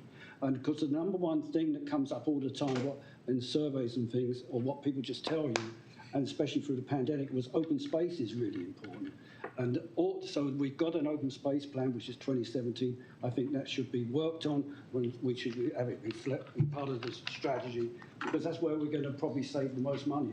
The more we work as preventative in the environment, the more it's going to save us in the long run.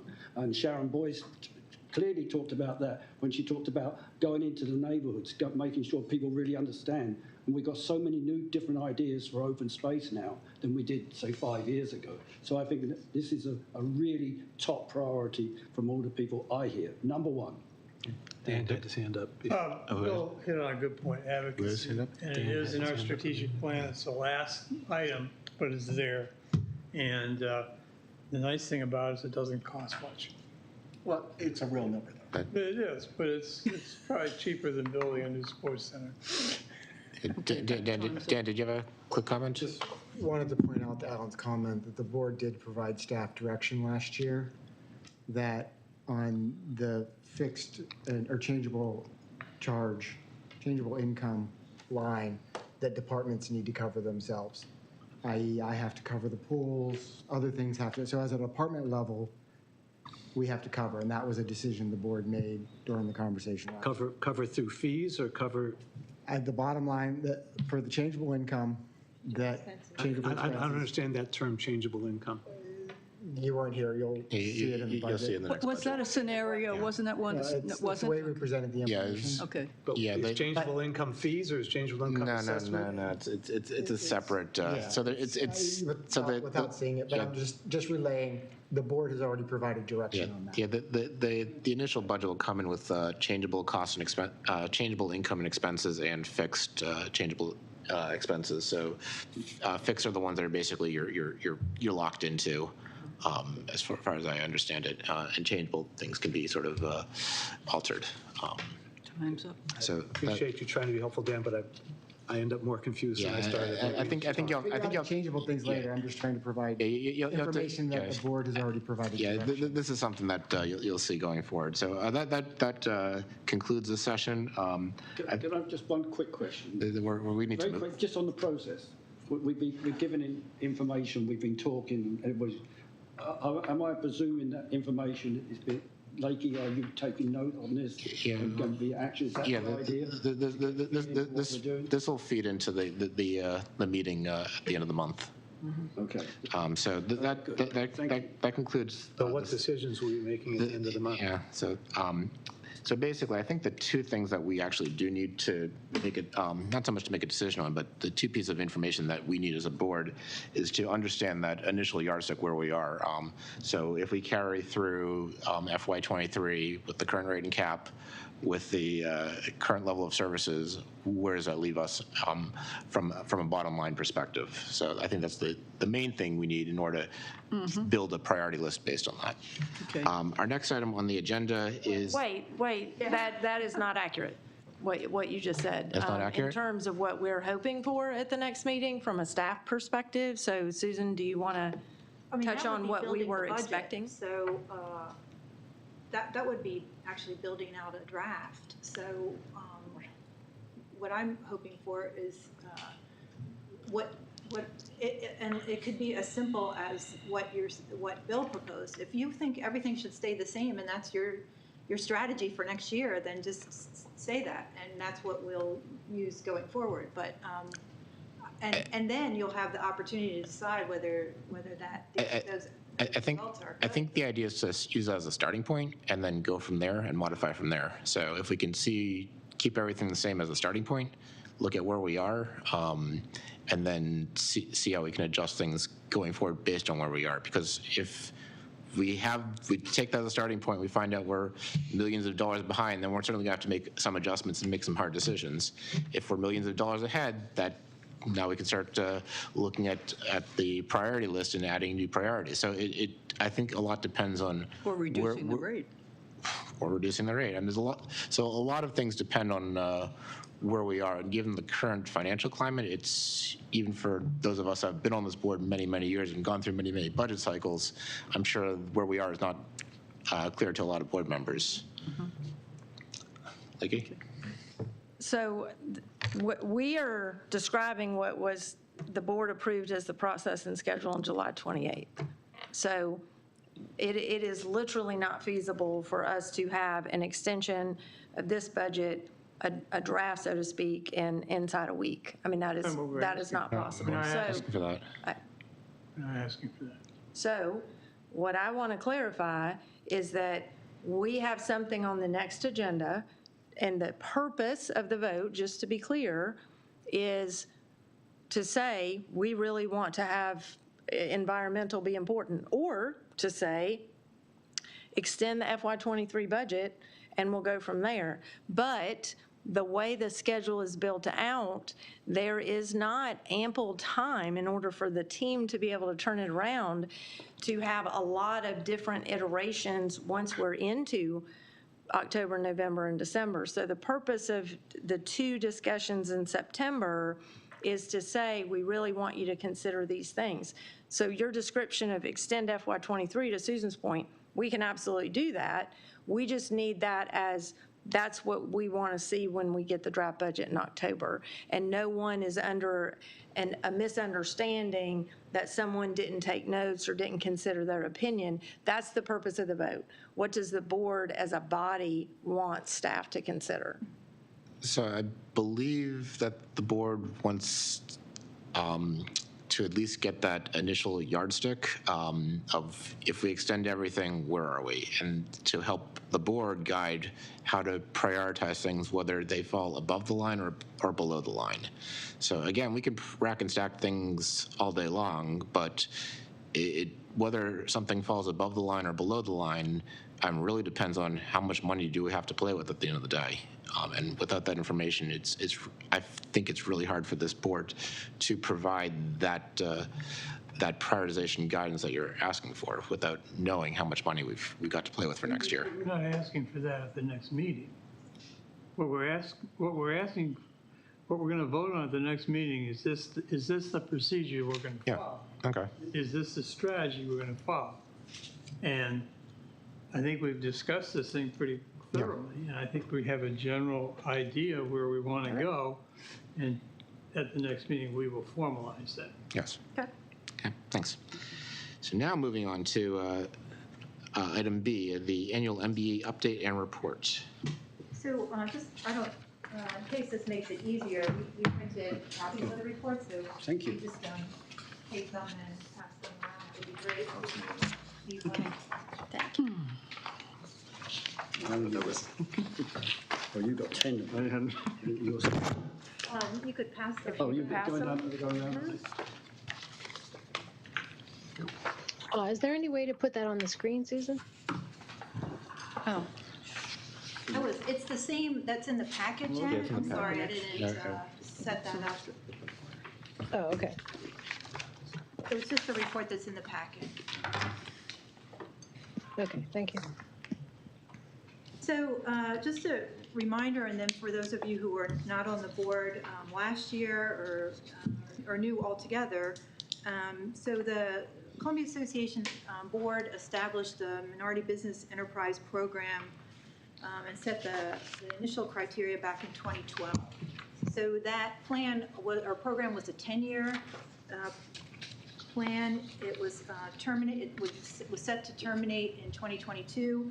So last winter, starting in January, the board worked on this, and at the end, I think in April, they voted to extend it another 10 years to 2023 and establish new goals and some other specifics about it. So the program is modeled on Howard County's program. We rely heavily on their data and their list of vendors and their certification process. So we don't reinvent the wheel there.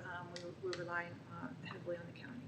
So the goal in FY23 is to procure at least 15% of the total dollar value eligible procurements from minority business enterprises.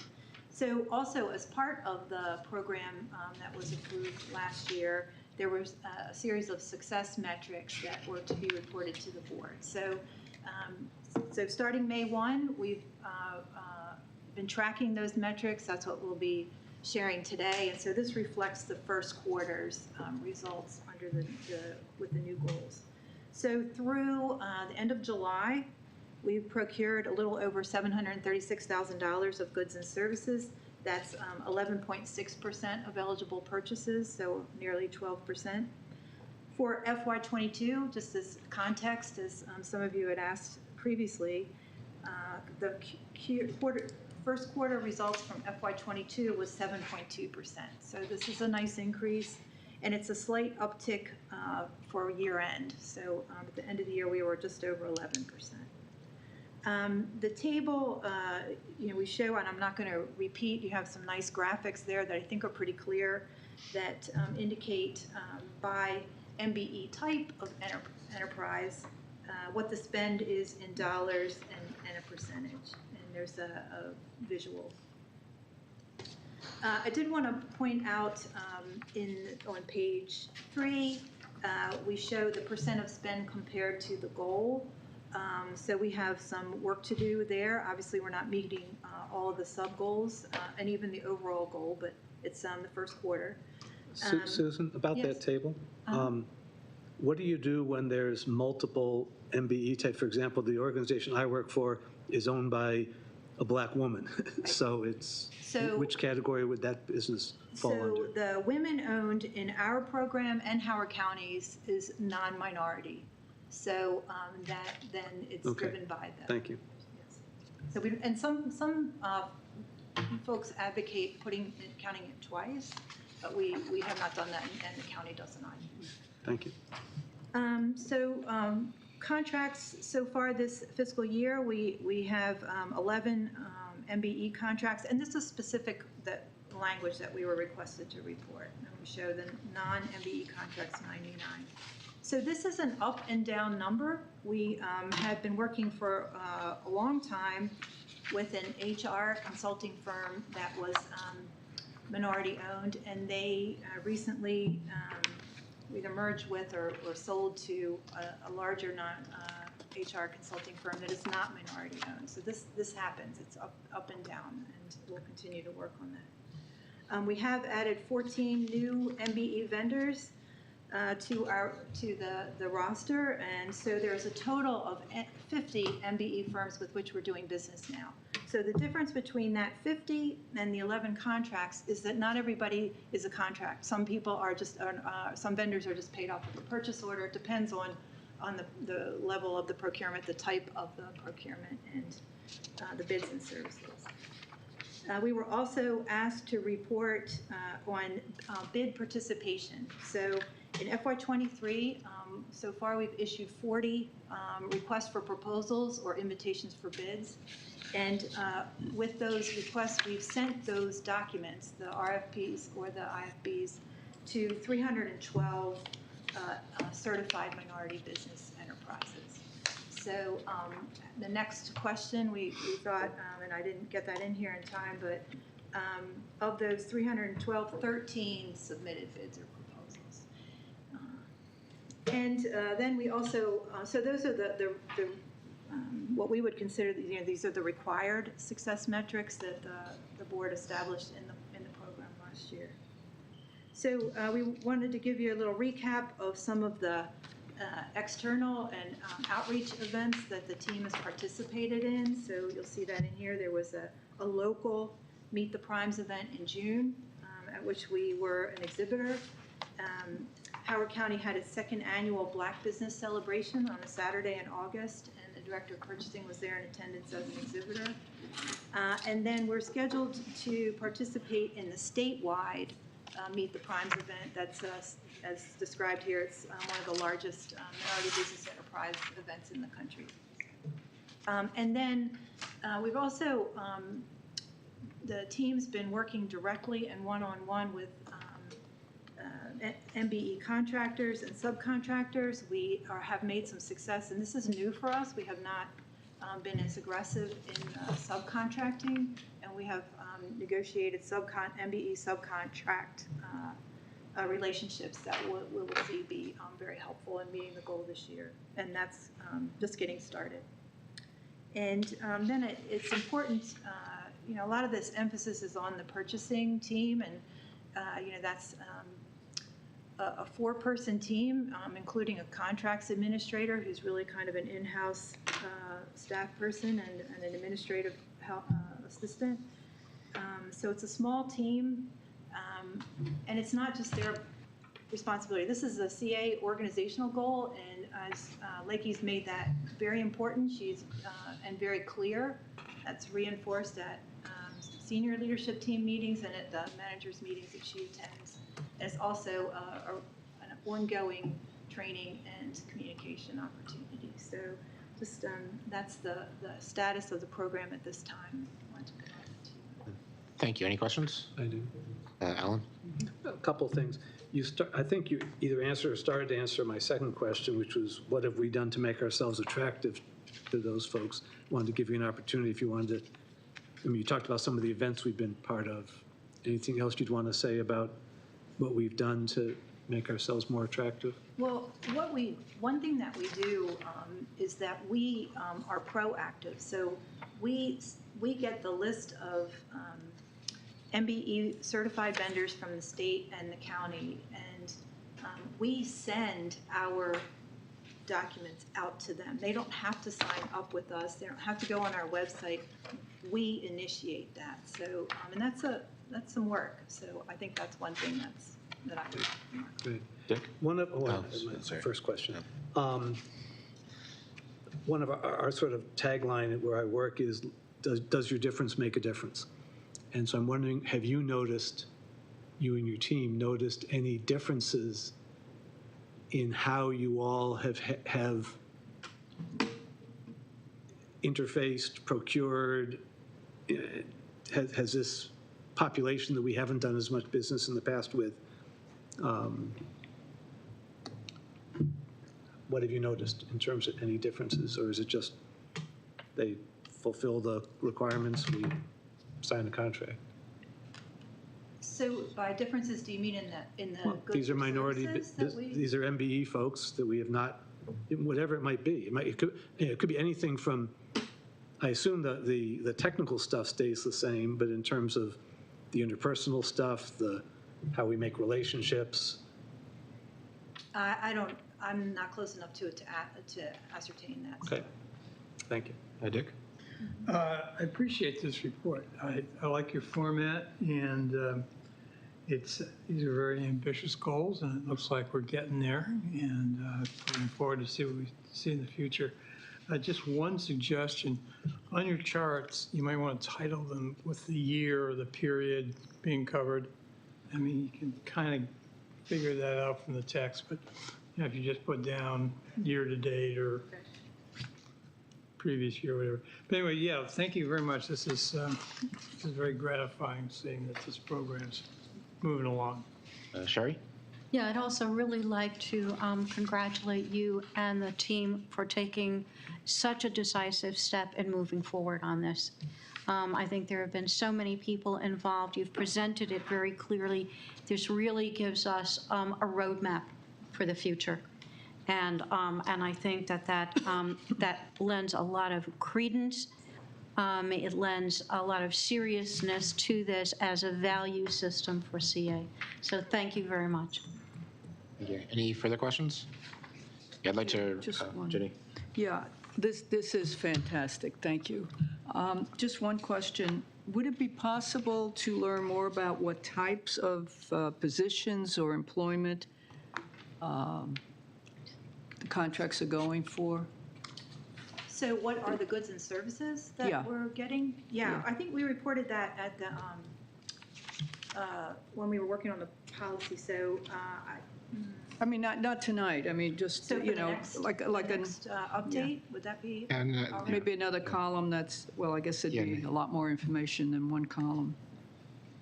But just Could we add that to the next update? Sure. Sure. Yeah, I think it's reasonable. Yeah. Yeah, I just want to say this is a fantastic report, and I don't think we've ever had this level of data for this program. So thank you. Yeah. So that that brings us to the private utility easement request from L3 Communications. So my IT help must be on their way, but I'll go ahead and get started. Okay. With the what and the where. Start with the what. Level 3 Communications, working on behalf of Whole Foods, has requested an easement to install fiber optics in what we call the transit strip along Little Patuxent Parkway. And there is someone in the background, Brad Hayes with Level 3 Communications. If you have something really technical that you'd like to ask, the size of the conduit, 4 inches, how deep, 18-inch low grade. You know, I can give you some basic information, but if you want the throughput on the fiber optic cable, something that specific, we'd have to get to someone else. Can you go to just this page? Thank you. And so that's the what. And there is no other way to get, you know, we own that strip all along Little Patuxent Parkway, thank you. And the where is, if you look at the right side of that screen, the red rectangle is the easement area. It's about, I think it's about 1,400 square feet, and it's across the street from Union Jacks.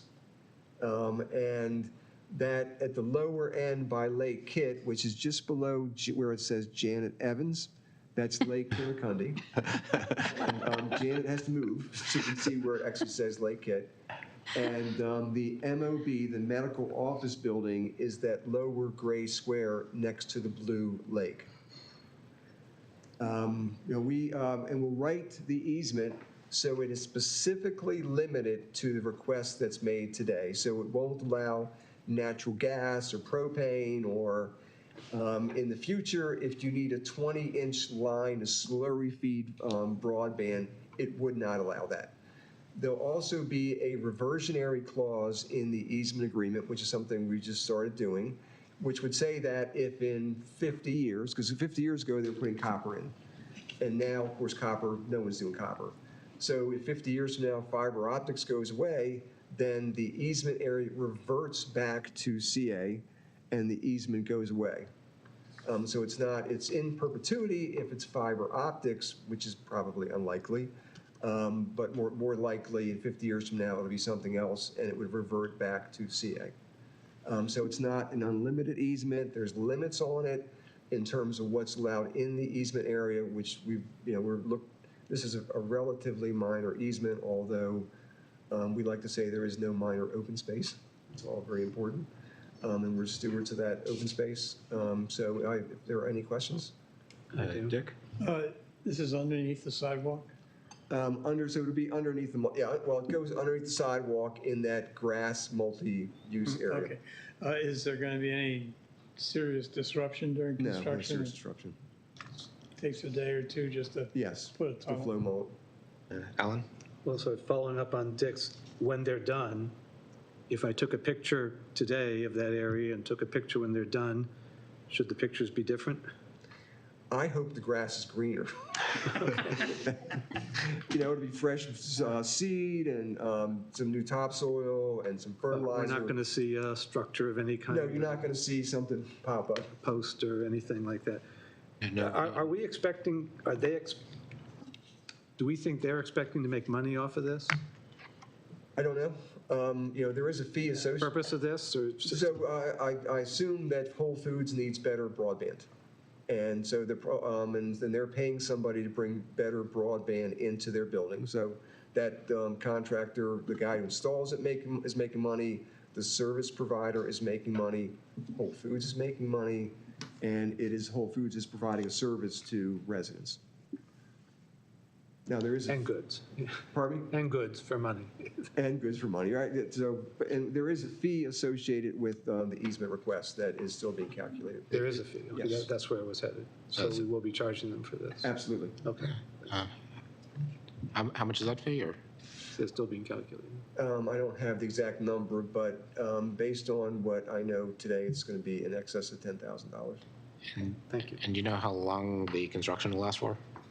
So in our area, I think you'd almost blink and they'd be gone. because we have like 30 feet. I don't know how long the whole thing will take, but I suspect they'll do the whole job in 10 to 14 days. There's not a lot to it. It's not, I mean, they're laying cable all across the country. This is not a complicated job. Bill? I didn't have anything. Oh, I thought you raised your hand. Any other comments? Okay, thank you. So the next item on the agenda is the Sixpence Tot Lot renovation. I've heard of that. I think we've got a lot of feedback on it, and we've got quite a packet. So What's that about?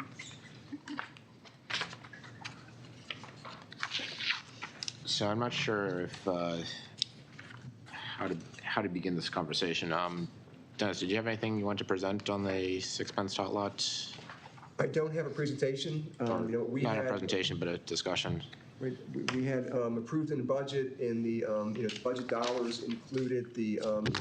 I made a presentation, I think, in 2020, and in that presentation, which created some guidelines, which became the basis for the budget documents, which support where we're headed with tot lots. And what that narrative said is that the existing policy could no longer be supported, and we recommended making some changes. We created some guidelines, discussed those with the board, made a presentation, and they became part of the budget that was approved by the CA board. And so we're moving forward with rascals around town. They've generally been well received, and I'd like to say it's not the size of the tot lot equipment, it's what you can do with it. So if you look at the rascal, there are multiple activities you can do on the rascal where like the Sixpence tot lot is very grand looking, was very grand looking, but it was very limited in terms of what you could actually do. Where some of the smaller tot lots have multiple, there's little climbing activities, there's slides, there's different things on it. So it's not, size matters, but it's not everything.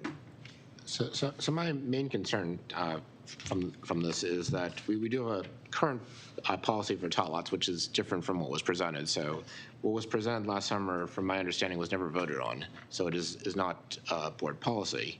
But as you said, that you're basically saying that the current policy, that's the last page in our packet, needs to be changed for fiscal reasons. So the question, so I think there's two questions that we need to address as a board. One, how do we change the current policies so it's in line with the current fiscal realities and still is something that all the villages can get behind? And the second is, how does this apply to the current, to the designs for Sixpence? Ellen. Yeah, a couple of things. First of all, I mean, the agenda line says Sixpence tot lot renovation. So if we're going to talk about the overall policy, that would need to be expanded. Two questions. Dennis, we had somebody, one of the residents did talk about the size of not the structure, but the size of the tot lot itself. And that the rascal felt to that person like just, sort of a bump in the. Could you just speak to size? Because I've frankly not seen the area, so. I think a lot of you have been there, and a lot of you know that stream that tot lot abuts right up against a stream channel, and so it's in a sensitive area. It's fairly heavily treed, so the tot lot itself is. So the tot lot it looks bigger than it is because it's a fairly flat area and it's fairly clear. So if you go to a lot of the tot lots, they are somewhat buried in the woods and they pop up and they look kind of small relative to everything that you can see around them. This one has more of a view field, and so you can see longer distances, and so there's some grass area there that we don't have in a lot of tot lots that make that, you'd say, well, that's part of the tot lot. And it's a great play area, but it's not really part of the tot lot. And so the square footage of the footprint is not necessarily, like the area that's mulched in, is not necessarily bigger than many others. But the view that you have, I think, is because you have that grass area. Okay. Now, my understanding, up until today, in my head, we had Rascal and we had this Bear Mountain idea. I heard today something about a twin tower. So there was the community survey that was done in Hickory Ridge, and there were some options, and what they voted to approve was the Twin Towers, which is bigger, better, and that was the option that the board. Is that what the board decided not to go ahead with? Not the funds, correct. So if this board, this iteration of the board, we are one board ad infinitum, but if this iteration of the board decided to go, if we said, hey, we think that was wrongly decided, go back to the Twin Towers, which I don't have any information about, but that's just me, would that be something that you'd be prepared to go with, or is that ship sailed, or where are we? So you'd have to approve supplemental funding. We have funding for a Rascal. And what's the difference in the? And that was what the board didn't approve, the supplemental funding. And the difference, supplemental need would be approximately? Is about, is, yeah. 90,000? 90 to 100,000. Yeah. Okay, thank you. Bill? Yeah, just for reference, in Wild Lake, the Wild Lake 8 tot lot, which was recently replaced with a Rascal, is in next to a stream, pretty wide open space there. And I'm not saying that the Rascal should or should not be at sixpence, but you can find an example of a Rascal tot lot that is in a wide open area, and you can judge for yourself whether you think that is appropriate or not. I think it'd be a good reference point if anybody wants to stop by. And I always welcome people into Wild Lake anyway because it's a pretty cool village. So, Brian, What's the name of the village again? Which neighborhood? It's in Faulkner Ridge. Okay. Brian. I do have a photograph of it, by the way. I noticed that, so I was riding my bike down. Yeah. But I just want to go back to what you talked about, the survey you did, and deciding which one. They were all choices for Rascals. It wasn't other types of tot lots, wooden ones or ones that might blend more.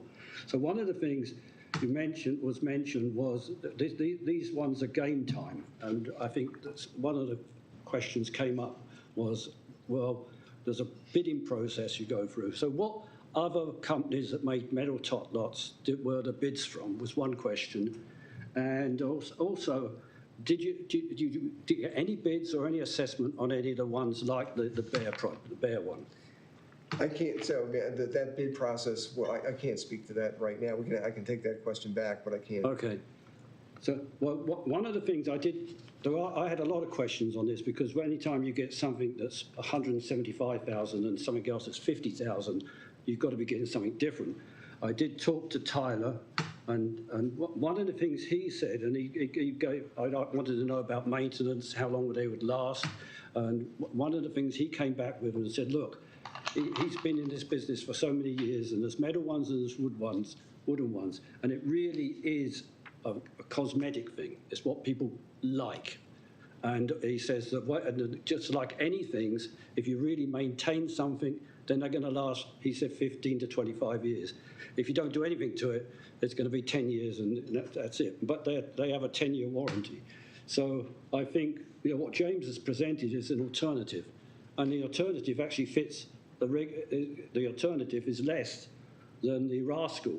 The Rascal funding, I think, is, 75,000 or something for the basic replacement, and this is 55,000. So I think it seems like it'd be a good idea to look at this more in depth and talk to the company.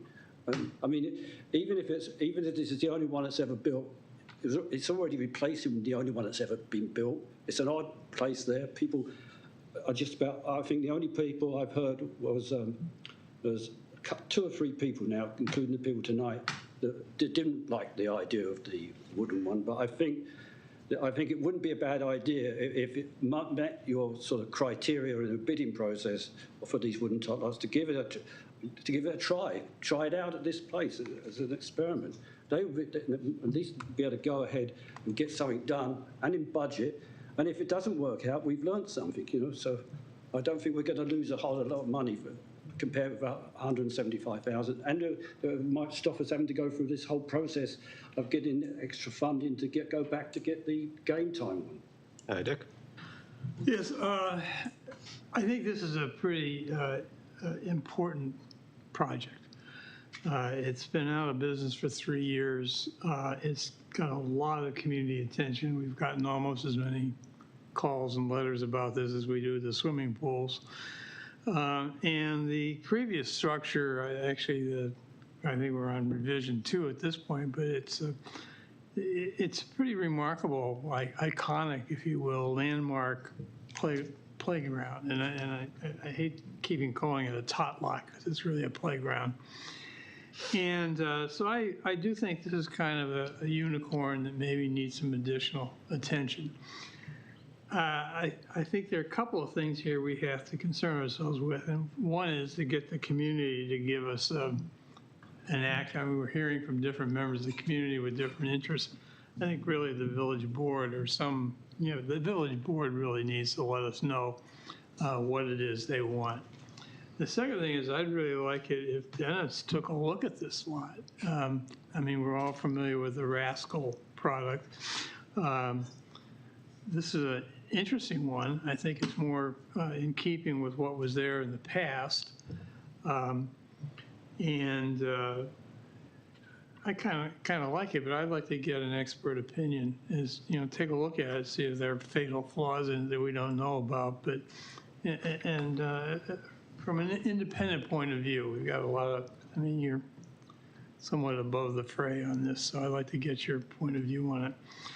I like the fact that it's wood. It's cedar. It's not treated wood. It's cedar, which is long-lasting. They do have a 10-year warranty on it. I am concerned about all the numbers we've gotten since this rapid inflation we've had over the past few months. We probably want to revisit all of these costs that we've seen. And I have to tell you, those Rascal things are kind of So, and I know, this is what's out there, but I do think this is a special site with a special history, and maybe we ought to take a look at it. And I think we can find the money, whatever the budget is, I mean, as long as it's reasonable. If you, Dennis, think that this is a suitable piece of equipment. Yeah. One point of information. So I believe the number that Brian mentioned is actually under the budget that was allocated for this project. Well, my concern about the budget is where things stand today. And I don't know what the costs are there. I'm not sure I'll update that. I think that to the extent that the Bear playground construction is considered, I think it's important to get weigh-in from the village itself. They need to stand up and say where they are on it. I think that was muddled during the residents' speak out here at best.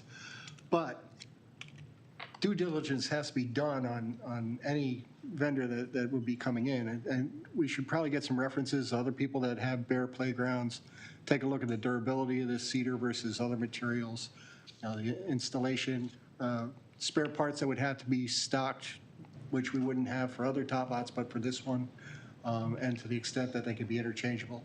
There's a lot of things we should be looking at just, beyond the, well, it looks nice, or I think the kids would like playing on it. We should look at some real things here to make sure that it's a viable alternative before we go and jump in on it. Yeah, I'd like to reply. Actually, I just want to comment on one thing that Bill said. And I think you raised one major important point, and it's one thing I've tried to ask during the resident speak out was getting village board approval. I think it's having village buy-in is important, getting the approval of the village boards is important. From what it sounds like they haven't, the Hickory Village Board hasn't taken a formal vote on this particular proposal. And it's also one of the things that's lacking from the current policy that's in the last page of our packet. There's nothing that says that the village board should approve these tot lots, and I think that's something that we should certainly consider if we were looking to revise the policy and judge whether or not any particular proposal is within our current policy. Kevin is. Kevin? Susan and Dennis. Yes. Kevin first.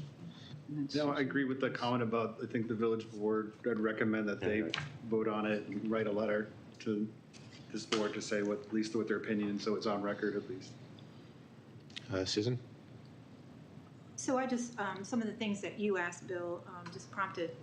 Susan and Dennis said their answer. Yes, it. Right. Yeah. So, you know, given that it is important to this board, and you mentioned it, Eric, that you comply with the policy, I think I just wanted to emphasize that there is still a purchasing policy that applies, and that's a board-approved policy that would, you know, even with the specific of a product, we would look to see what else is out there that is like that, and we would want to do an open and fair and competitive process for that, following the purchasing policy. So, and it would include references and those ancillary expense evaluations as well. Thank you. Thanks. And I know that's important to you, to follow the policy. Yeah. Dennis? I was going to say the exact same thing. I was going to speak to purchasing, so Susan already jumped in. Alan? Yeah, I guess I don't need exact numbers right now. We're about to run out of time. But I'm looking at the Rascal website. I'm looking at the Bear website. The Rascal website has a picture of the Rascal and it says 11,532. The Bear has their 100-acre wood and it says 22,000. And yet somehow Bear is said to come out. Have you looked at the, I'm not clear where we get to 90,000. The numbers are well, this is so there current. are a lot of factors in there. For instance, when I looked at the Bear product, it doesn't look like it has a footer. It looks like it sits on grade versus the, so it's fabricated like a box and it's not firmly affixed to the real estate, which is different. You don't think those vertical posts go down into the ground? Yeah, it doesn't look that way. So from what I saw, in addition, which if you look at the illustration, it looks like they build up the site and add a timber around there to raise the level of that grade, so they don't dig out the existing footers and the existing structure. It looks like they leave it in place and go up, and then of course there's the question of how that mulch is going to stay in that timber. There are a lot of things that have to be vetted in this, and so it's more than just the cost of the equipment; it's the cost to install it. Well, I'll just close by saying that just from a looks point of view, I look at the two and I agree the Rascal sort of, that was also my grandson's opinion in the Hobbs Glen one. Important. Lakey? I just wanted to make sure, given the wide-ranging comments that were made in Resident Speak Out, I mean, we provided a lot of materials in this packet that have all been provided to this board previously, because there does continue to be misperceptions in the community. So I just want to back up that in 2020, when it was closed for safety reasons, CA was ready to reopen it. So CA operations did not reopen it. There was not a staffing problem that made it not reopen. It would have been replaced with the Rascal. The village board indicated at that time they did not like the Rascal option. That is when CA staff worked with the village board directly and did a community survey. That is when the Twin Towers model, which is from the same vendor that went through a competitive bid process to win the bid, that was put forward. We are following the policy. If it's not a typical replacement, it goes to the CA board. It also follows the FY23 budget assumptions. The last communication, we had very thorough communication from the Hickory Ridge Village Board, is in support of the Twin Towers option from Game Time Playsets. We've heard no other communication from the village board that they want anything different. So I'm not going to speak for them and say nothing has changed, but literally, as of, I guess the vote was in February of this year, when it was voted down by the CA board, when the Hickory Ridge Village Board both indicated their selection and indicated utilizing different capital dollars, so there was no additional cost to the operating budget. That was rejected by the CA board. So between February and today, we have not received communication from the Hickory Ridge Village Board except letters expressing their disappointment that it was rejected and that they want the Twin Towers option. So I think that where perhaps confusion has come in is when individuals started sending things as options. So from a process perspective, we've touched on the purchasing policy and the evaluation, but I want to echo what a few members have already said, which is I do think that the Hickory Ridge Village Board as a group needs to indicate whether they have changed from their community survey and community feedback that we already received, and if they want twin towers. And if that's the case, there's an approximate, pending inflation, approximate $90,000 difference, and there would have to be an allocation of capital dollars to make up that difference by this board if that is what wanted to go forward. Otherwise, literally tomorrow, we could start the construction on a Rascal playset. So I think some of those facts keep kind of getting mixed around, and I just wanted to make sure the context was clear. So I think it's really clear that we need to get a formal, I don't want to say approval, but a formal resolution from the Hickory Ridge Village Board of what types of proposals that they want. And I think one of the things that would be helpful is if we actually modified our current policy to require that when we make significant changes that the village board, we don't just bring it to their attention, we actually get a vote from the village board and get their formal approval. I would worry that creates an unsustainable. We have 170 tot lots. You have $16 million worth of tot lots. You want to turn them into 30? I mean, that's what you come down to. And that my experience has been in most things in life, when you ask people what they want, they generally say more. They want more. And so if the board sets a policy, and there are exceptions to the policy, and this was brought in front of the board, but you have, it's a big number. So in tightly constrained times, maybe 10 years from now, when we're well past COVID, you can look at it differently. But I think right now, if you went to every individual village board and asked them what they wanted, first of all, it'd take a lot more time. And secondly, spend a lot more money. I wasn't actually advocating for, yeah, I realize that, but I wasn't actually advocating to get a opinion on what they want for every single thing. But what our current policy says, if we do change it, we bring that to the attention of the village board.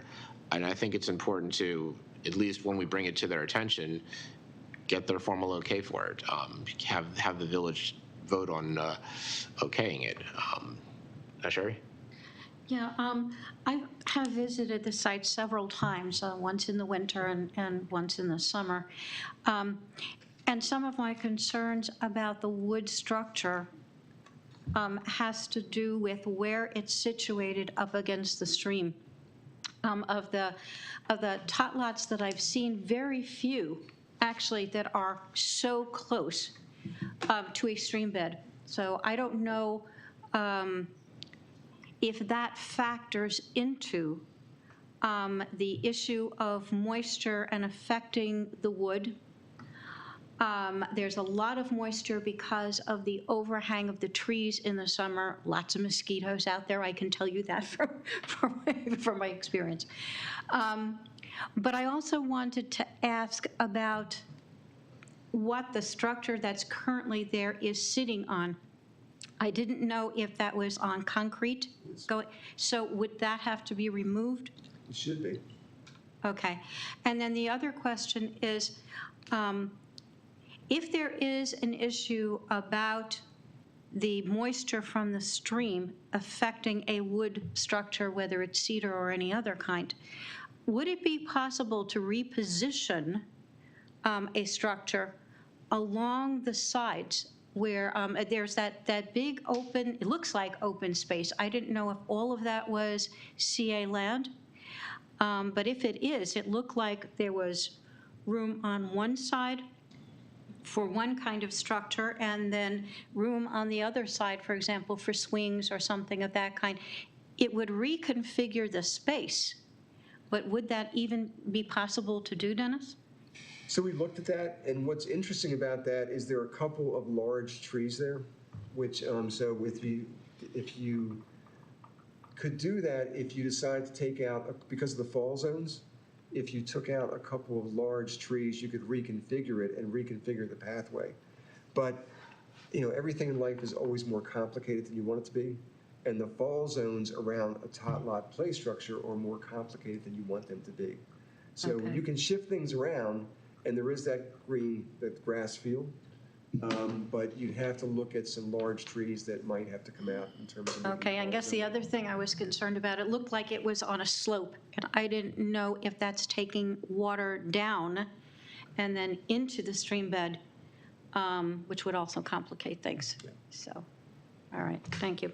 Susan? So the thing that seems obvious to me, and this is that if the current board feels differently about this, the vote that the previous board took, then vote on the same thing that was presented in February, and then you're done. I just had to throw that out there. It seems obvious. So one comment on that is that that would require an allocation of almost 90 to probably 100K, maybe even more. So the primary reason why that vote failed was because of the extra cost of 90 to 100K. So that's a key consideration for the board. Yeah. Jenny? Yeah, and wasn't it something that was taken from the money that was allocated if there was a design for open space next to the village center? That you'd have to really. It was that had not been touched in six or 8 years. But it would have to be replaced. And we would have to reevaluate that anyway. Yeah, so we that were was. comfortable. Staff was comfortable with that recommendation. No, I realized, but that was one of the reasons I wasn't comfortable with it. Alan? Yeah, I guess the other factor that I hear, though, and sort of compared to the Rascal, I like the Twin Towers, but I have to say I'm really attracted to the wooden type of structure that they, whether it's bare or whatever. But if I understand it correctly, and I know you don't have a full cost estimate for that, but my understanding is that that might be a halfway point, or somewhere in between the cost of a Rascal and the cost of the Twin Tower. So we don't just have to go back to that. Right. That if the village board says, hey, no, that's a great idea too, pending open spaces review of it to make sure it fits, and then whatever competitive bid process we need for. Janet? Yeah, I just wanted to mention that I think if you want the fastest option, what Susan just suggested is probably the quickest way forward. It sounds like the Bear would require a full evaluation in terms of the procurement policy. The other thing, though, that came up when we voted on this in February was the idea that Hickory Ridge had a surplus last year and was giving back, was allocating some money that would have covered this cost to, the policy currently is that we do environmental projects in villages. And I know this requires a broader discussion, but I think that it's worth having, and that is, in that scenario, maybe a surplus should be allocated toward environmental and or open space projects. I think the rationale behind environmental projects was that it benefits the whole of Columbia, but I think open space also benefits the whole of Columbia. It's not confined to a single village. People are using the open space in other villages all the time. So it might be worth considering whether or not we allow villages to allocate money like that to other open space projects. Yeah, that's a good idea, and something that I think we should certainly consider for a policy adjustment. And that is one of the very reasons I wanted to meet with Dennis about that. When I first communicated with you, I talked about this project, and to meet with you and go down there and look at the impact on the environment, because there was $45,000 was going back to the CA, and that could be used to enhance that area, making it a more attractive area in many ways. Right. So, but I've got to go back with the choices that the community had, and they were all game time. There were no other choices. It was either a medal one or nothing. So that's why they chose that. But if you read the 40 comments that people have, it was somewhat under duress. And Janet, Janet was right when she said that the environment should be looked into. But Dennis? If I can make one last comment, is that from staff's perspective, the steel structures will definitely last longer and be a better value over time.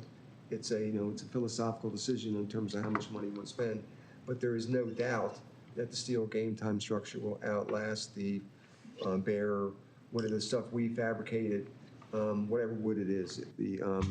And this one actually is in a much harsher environment than it's not in an open field. It's deep in the woods, in the stream. It's got a lot of cover. It's going to get a lot of moisture. The steel's just going to last a lot longer. Dick? Is there a warranty on the rascal?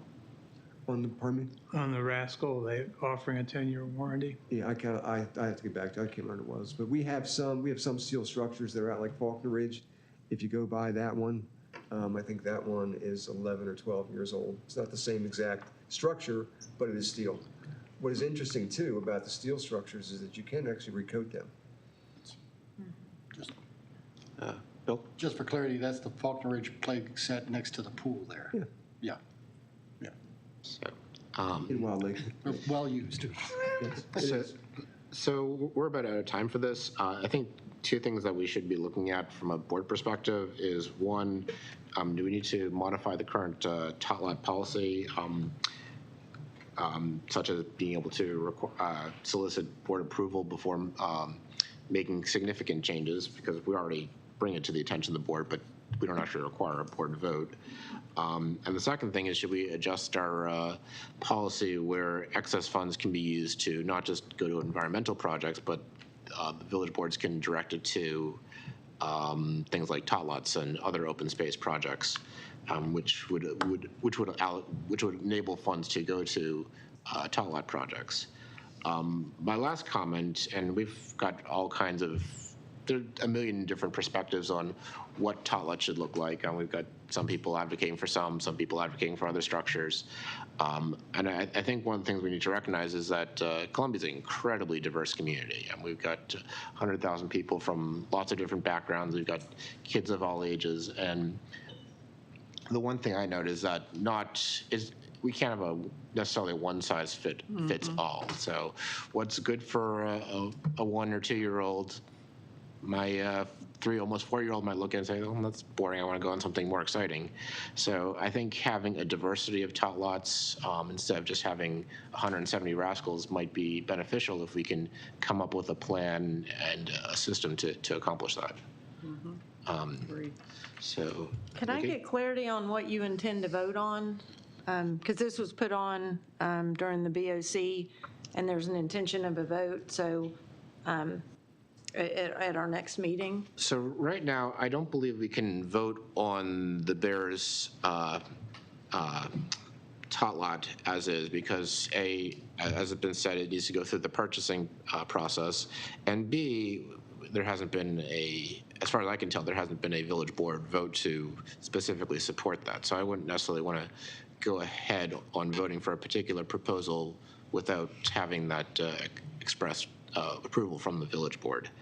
But I would like to recommend looking at amendments to the current policy, to the 2 current policies. So the current tot lot policy, actually looking for soliciting board votes for significant changes, and also an amendment to the current policy where excess funds could potentially be used for things like tot lot structures.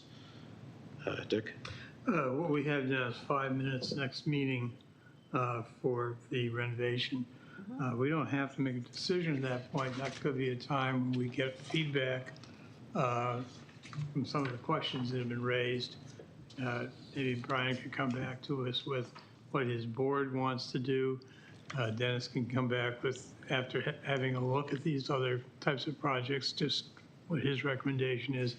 And I don't think we're going to need more than 5 minutes for that. And we don't necessarily have to take a vote. Just this might be the type of thing that goes into board discussion and then goes into a later vote.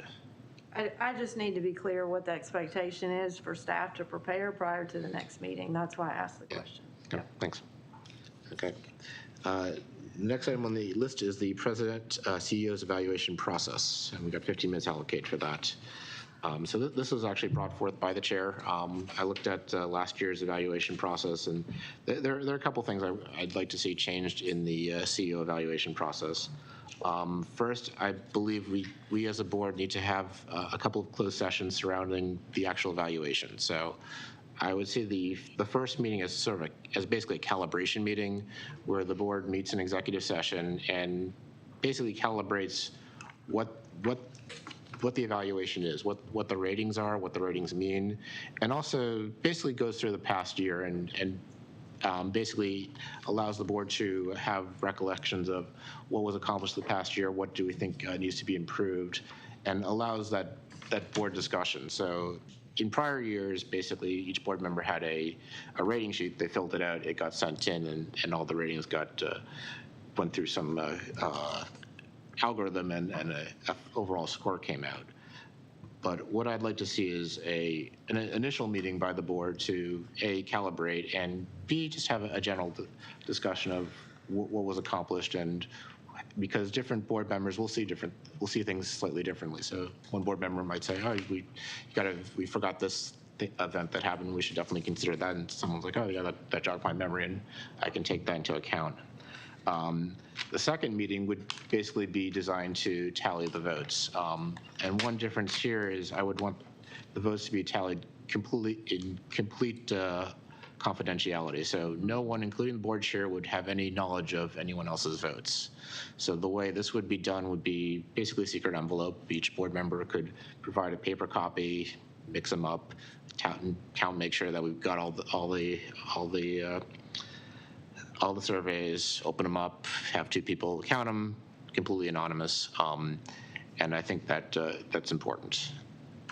The last thing is basically a change in how we actually compute the bonus, and a change in the grades, the grading scale. So the previous system had basically a 5-point grading system, went from 0 to 4, and I think that's actually way too many gradations. So I think to make things easier for board members, I'd like to go to a 3-point grading system of basically excellent, satisfactory progress, or insufficient progress. And basically, so we have fewer grades, and there's, I think that will make things less subjective versus 1 versus 2 versus 3, or meets some, or meets most, or meets sort of most. I think having actually fewer possibilities is actually better in this case. And the other thing is I'd like to move to change the bonus calculation. So in previous years, it was a strict mean, so all the board member scores would be averaged together using a strict mathematical mean. And when you start taking averages, things get very fuzzy very quickly. Things can get skewed very quickly depending on how your scale is. So to balance that, what I want to see done is for each goal, the baseline is basically satisfactory, but we basically follow a system that's similar to how we vote for everything else. So we take a vote for each goal. This is not a formal vote; it's done through the rating sheets and the evaluation sheets. But if more than half the voting members say for this goal excellent progress would be made, then the score would be excellent. If more than half the members said that insufficient progress was made on the goal, then the overall rating for that goal would be insufficient. And for everything else, the goal would be reported as satisfactory.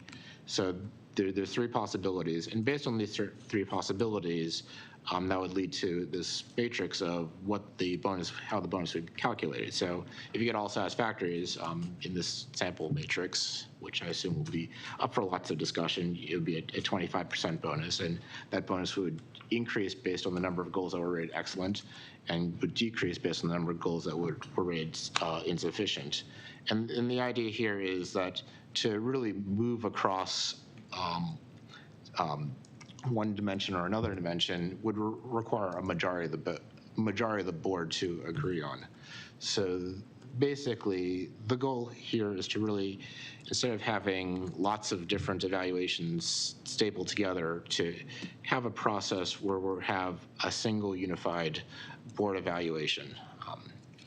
So based on this, hoping everybody's read this in the packet, and is there any discussion? Dick? I have a comment too.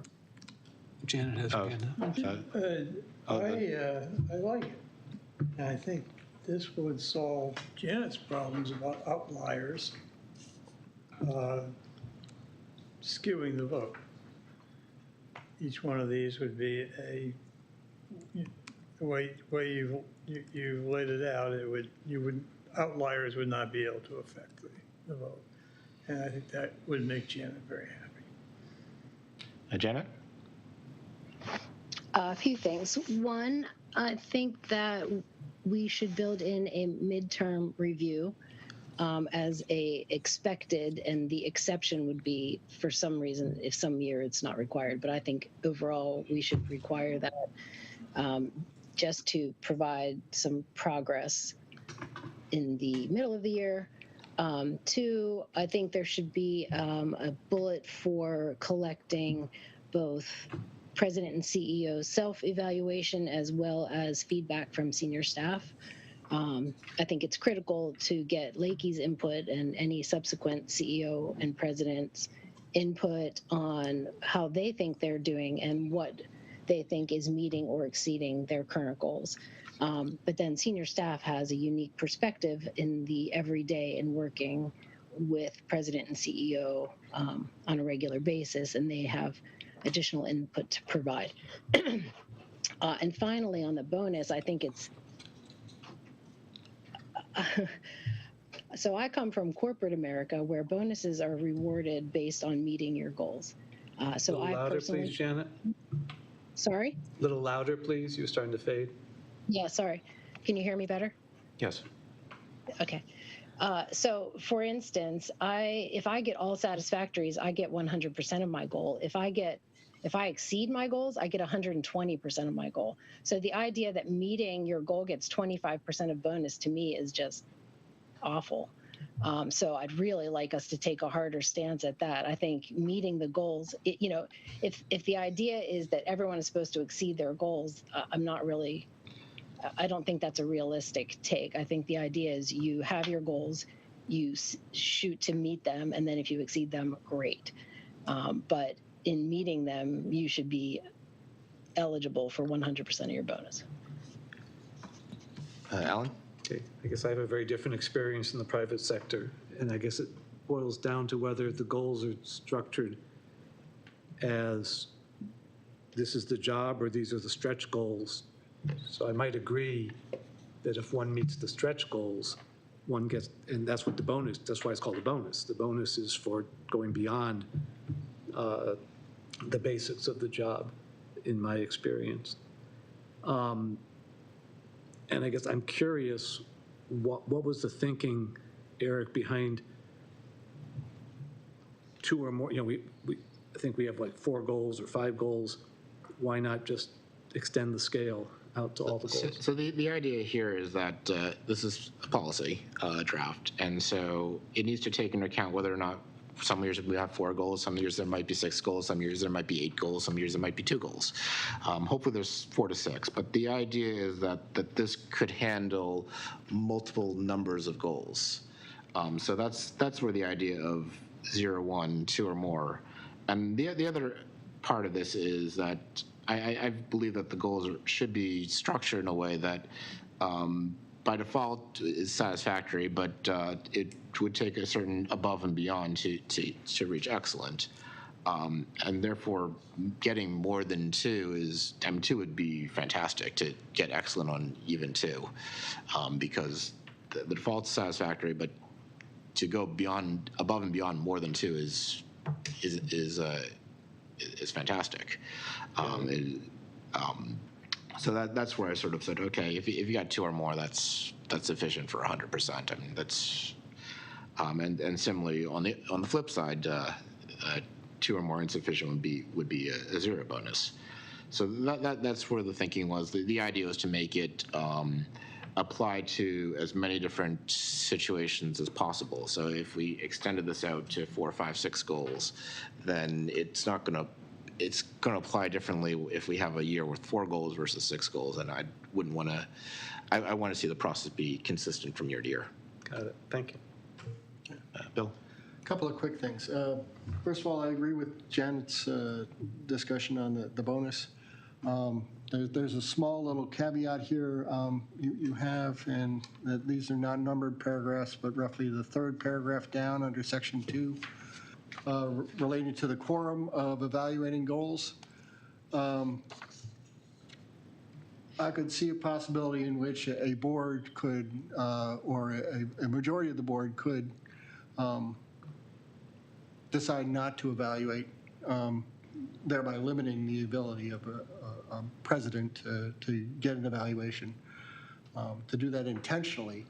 And that just can't be. If board members are expected to evaluate the president, they should not be able to choose to not evaluate. And that's a big problem.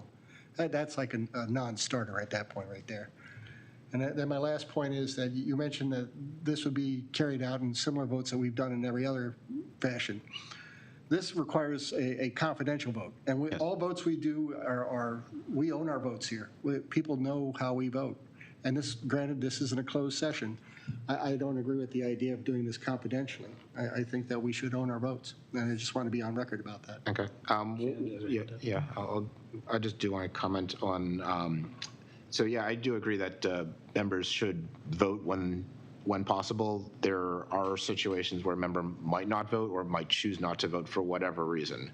There might be a situation where a member just came on board too late to vote or for whatever reason is unable to vote. So the policy needs to be able to account for that. So it needs to be able to account for a member not voting for whatever reason, because you can't necessarily force someone to vote. So I just want to make sure that the policy can account for it. However, you're right that members, by and large, should generally vote on every goal. But again, the policy needs to reflect what happens if someone, for some reason, chooses to leave one of them blank for whatever reason. That's why that's in there, just to handle that caveat. Janet? I think she just left her hand up. Sorry, I forgot to take it down. I didn't know Okay. anything. Susan? I just as, was my role in the organization and evaluating a lot of policies and procedures, I don't see how this is described as a policy when it is clearly a step-by-step process. So I don't understand the characterization of it as a policy is one thing. And then secondly, I'd be interested to know if our director of HR provided you any assistance in this, or what your expertise is in evaluating executives, because I think there are things like the anonymity, like Bill said, that seems highly irregular. So again, the last process, a lot of it's based on my prior experience on last year's board, but last year's process had semi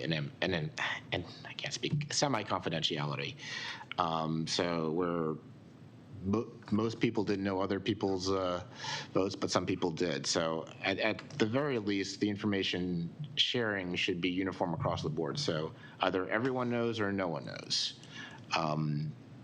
So that's the stance I would take. So it's either in a closed session, we vote and everyone knows everyone else's votes, or no one knows anyone else's votes. And I don't think there should be an in-between there. Dick. There are three people who've had their hand up before Dick. Oh, sorry. Lakey had her hand up. Okay, Lakey, sorry. I guess I just want to start with, I'm very concerned and frankly, I guess disheartened that I was not involved at all in any collaboration in developing this, and it's my evaluation. At least I am the current person in this seat. I received it from an administrative staff person when it was submitted for the agenda packet. After reading it, one of the things I have never seen in a professional environment, I have worked in the private sector, I've worked in nonprofit, and I've worked in government, and I've never seen anonymous performance review. Particularly, I'm not only at a senior level, I'm at an executive level. And I really do think that the board should be openly assessing my performance if I'm supposed to have an ability to meet expectations. If it is completely anonymous, I have no ability to really understand specifics about what may or may not need to change. The letter grades, I again have not seen used in a HR environment for senior executive level personnel. the reason there's a scoring system, you were using phrases saying there were too many options, and I perform an extensive amount of performance reviews at the senior level, and we actually use every range between 3 and 4. So I think that the ability to get that nuanced at this kind of level of performance is actually critically important as opposed to 3 separate letter grades. So I just wanted to be clear that I think that I have a lot of concerns about the process itself and the anonymity, because I've never participated in a performance reviewed anonymously. I stand behind whatever my performance review is. I will point out that last year's performance review was also done more or less anonymously. So the process was set up last year where board members and you did not know how other board members voted. So I basically continued that and went a little bit further on the That is not what is written down as the process, just to be clear, for last year. The way last year was executed was there was How it's written down as the process. Let's not relitigate last year. I think Alan's next.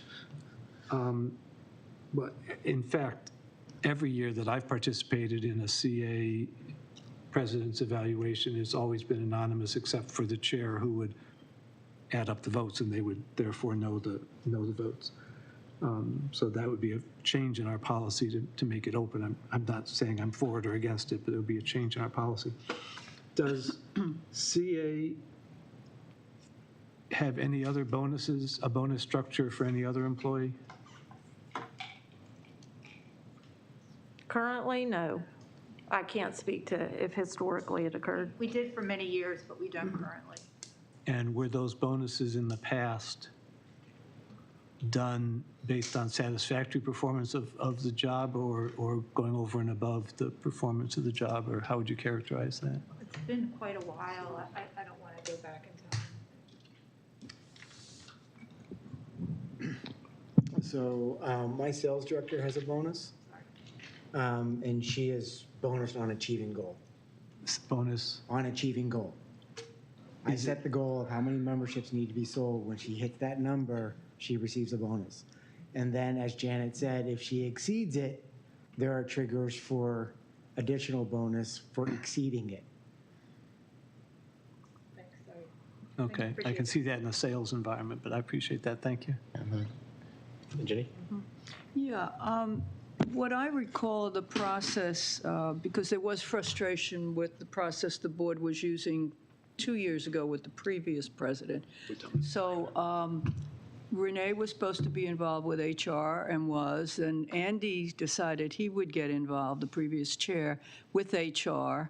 And they came back to the board and of what a process should be in terms of the evaluation. And that's the one we used. And it was approved like this in an open public meeting.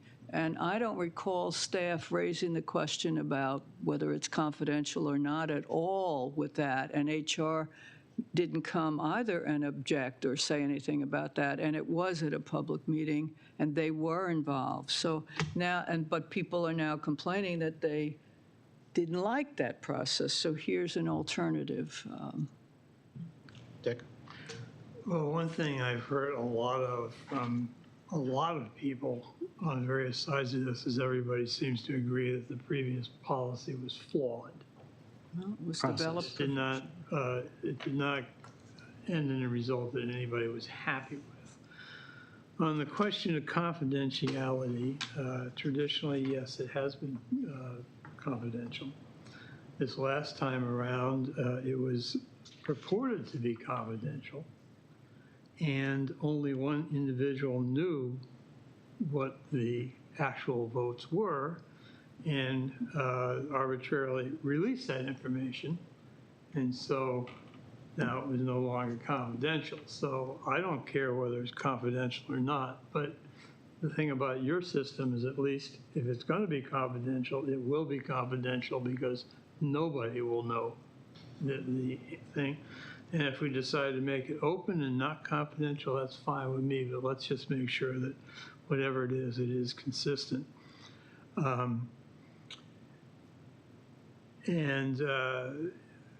We have this thing out on the floor right now. Everybody's had a chance to see it and has a chance to comment on it. And I think we should take all of these comments into consideration and for further thought. Janet? Two things. One, I'd like to differentiate. I think when we were discussing the president CEO's goals, there was a lot of conversation around not including basic job description stuff in the goals. So to me, those goals are above and beyond what is in the job description. I don't think they were commenting on just what was in the job description. So I'd like to make that differentiation between satisfactory on the goals and achieving what is in your job description.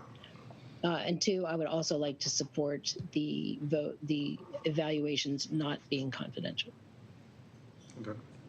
Okay. So it sounds like prior to, so we're out of time for this topic. It sounds like going into a vote for the end of the month that there's several amendments that we'll want to discuss. One is the sense of whether or not this should be a confidential vote or not, whether it's completely confidential or completely open in closed session. I know that's sort of an oxymoron, but the second amendment I would foresee is that a change to the numbers in the matrix. So I imagine there'll be amendments to probably change the numbers as they're listed in the matrix in section 3. Lastly, I think there's consensus for requiring a mid-year vote. I can make that change, and certainly having the CEO self-evaluate is important. One question I do have is, should the senior staff also be evaluating? Because I feel like that could put staff in a bit of an awkward position, especially if those evaluations are not confidential. If they're emailed directly to the chair. That sounds kind of like a 360 review, and I've been a part of those before. I don't know. Yeah, they're hard to implement correctly. Yeah. But 360s are done anonymously. Yeah. And so Eric, I would just like to point out that senior staff did provide input last year. Yeah, I realize that. I'm just trying to figure out. Was that the first time that ever happened? I don't think that happened before, did it? Yeah, I'm not sure. I've only been on one evaluation. Yeah, I don't think. So I think the senior staff is sitting there. Maybe you could ask them if they feel uneasy about it. Well, that's appropriate. I'm not sure that's appropriate in an open discussion here, but we can certainly get their feedback offline. So I think that's where we're going with this. Okay. Any further comments? Just Bill. I'm processing this as we're going along with the senior staff input here. Would a compromise possibly be senior staff input is welcome but not mandatory? That could be a compromise, especially if it's done anonymously. Something, I don't know.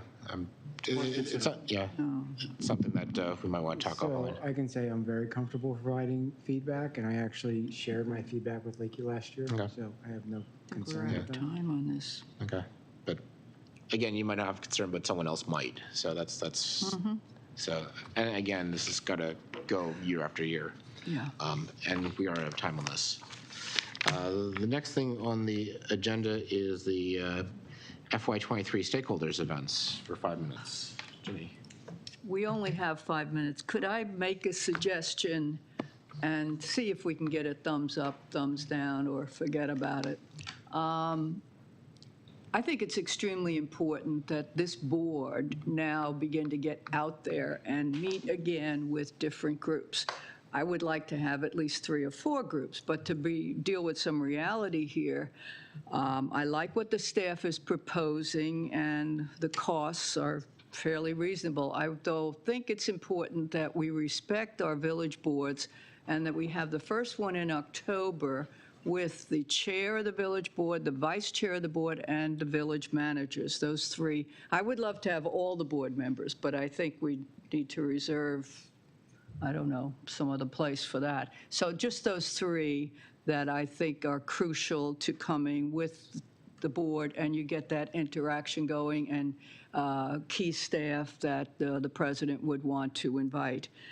I think that could be really good. The second one I think is also essential in terms of our relationships with elected officials is that in November, after the election, we have a get-together with the county officials. For example, the state delegation, the county council, the county executive, and I wouldn't suggest the Board of Education, but somebody else may want that. And that would be sufficient, and that we have that after the election in November and before they go to Annapolis, et cetera. So I know some people will disagree with this, but I think the idea of the hors d'oeuvres and all of that, which comes to about 2,000, Turnhouse that you're suggesting here, the staff report, is an excellent location. And I think we could do it where then you'd get to meet more people as opposed to an expensive sit-down. I know Dick wants a 7-course dinner, but, you know. So I just would like. Dick would cook the 7-course. He probably would, right. So I'd like to just throw that out so that staff gets a sense and can get moving on this and see if you all thumbs up or thumbs down. Yeah. Can I include that, All right, I just want to make sure that it's clear to everyone, this is not an FY23 budget? Yeah, yeah. No, I understand that. You have to find the money, but I think we have to weigh it with the importance of this board, have an interaction with people. Sherry? It's not just the board, it's the organization. I'm just confused about why you raised that issue, Lakey. This is something that the board has been doing for many, many years. And it was interrupted during COVID because we weren't allowed to meet with each other, much less anybody else. But that's been part of the of what the board has been doing as far as community outreach is concerned. So my thinking would be, well, maybe it just slipped out, or why would we have to make a placeholder for it? Can you explain that? Yeah, I can. Okay. So it was taken out of the budget, as many things were in FY21, and it was not put back in. It was not raised as a, we rebuilt our budgets, and no board member raised this. You raised training, and we built that in, but no one said anything about stakeholders' dinners. Well, I think it was probably assumed that it would be there as part of the regular board process. I certainly assumed Certainly that. not making any assumptions with dollars through this. Okay, so maybe in this next budget process, the board has to specify Correct. all of the things we would like to see. That would be great. And how about some other line items that may also have dropped out over time because the board didn't know they were supposed to say anything specific? That'd be great. We appreciate the input. Hi, Dick. Yes, we do have $1 million in the board budget, and board members have often asked me what that went to. So it would be nice if we had a breakout as to where that money's going. I've also discovered that it is possible for money to mysteriously appear. The audit committee got $60,000 to hire an outside consultant, and somehow we got $60,000. We have an outside PR firm that got $30,000, I believe, that I don't recall ever putting in the budget. I'm not complaining about that, but I do believe that in a budget where last year we came out $10 million ahead, we can find a few $1,000s for these get-togethers. I don't mind stepping into it gingerly. It used to be 3 full dinners. We would do the villages, we would do the politicians, and we usually would do some other organization, worthy organization, whether it's the chamber or something else. And that's been a tradition. Yep. And I think we want to get back into that. I can see stepping into it gently because we don't know what our budgetary situation is going to be. But that was a very, very useful piece. And I know that there's money in there, and I think we need to find it. Janet is right. Janet? Sorry, I still had my hand up, but I will agree with Ginny on the cocktail hour as opposed to full dinner. Can't hear her. Yeah, Sorry. to reiterate. Sorry, I said I actually just left my hand up, but I will just say that I agree with Ginny in the cocktail hour as opposed to full dinner. Okay, so we got all the thumbs up plus Janet. I think we don't need to be dealing with this anymore. We just given the staff something they've been asking is make up your mind and what do you want.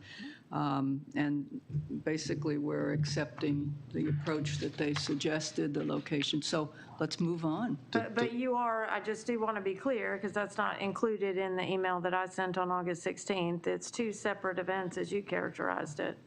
Because again, we got responses via email that were conflicting, which is why this thumbs up, thumbs down is helpful. Yeah. So we appreciate the guidance. I'm clarifying. Yeah. You want two separate events from what you characterized. Yes. And that the invitation goes to the people I was talking about, and that we're going along with your suggestions for what budget and the location, so that we don't complicate anymore. But one would be in October and one would be in November.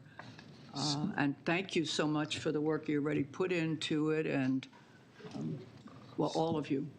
Yeah. I'm not just looking at one staff, all of you, whoever got involved in this, thank you. Yes, thank you. We're out of time. Does this require a vote? Well, We can't work tonight. No, not tonight, but does this require a vote? No, the whole idea was not to just give that, because otherwise we wait 2 weeks and they're never going to get anything going in October if we do that. Okay, that's fine. The last thing on our agenda is the COVID policy regarding the public attendance at the Board of Directors work sessions and meetings. So one of the things that's come up is that I know a lot of the villages have in-person meetings. I believe the county council allows for in-person meetings. I believe the Board of Education allows for in-person meetings. Right now, we do not, and I think we're actually one of the few bodies that, you might correct me if I'm wrong, that do not permit residents to come and present in person. So what I'd like to do is sort of get a sense of the board of, is it time to move into the post-COVID world and start allowing our residents to come here and testify in person again? So with that, I will open it up to the board for discussion. Janet. Does that require in-person, or does that require 24-hour signups like the online? So that we can make sure that we manage crowd sizes? So I think that'd be a good idea, of being able to have that 24-hour sign up, so we don't have 100,000 people here. Have we gotten any input into how many people can be there with a reasonable amount of space between them?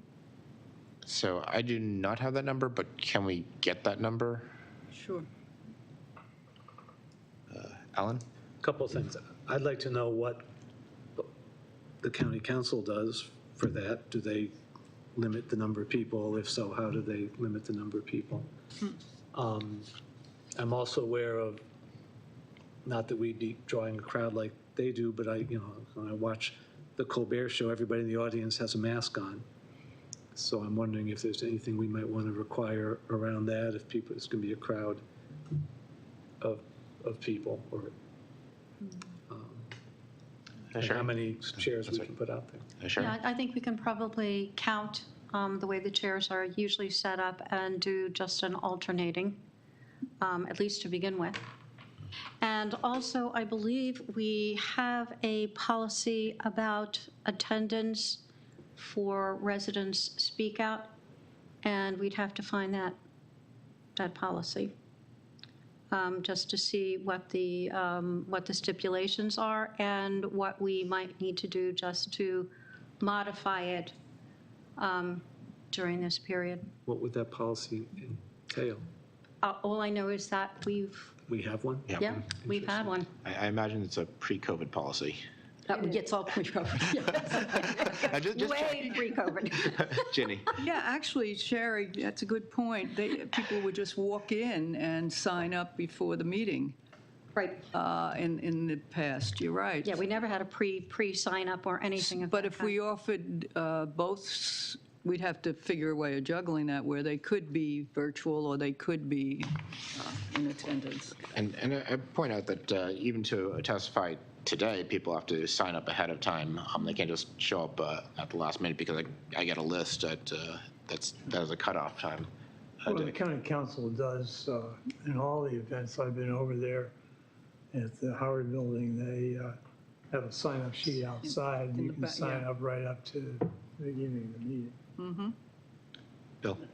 Coming from that side to this side just this year, it's a hybrid situation at the county, I'll tell you that. They do both.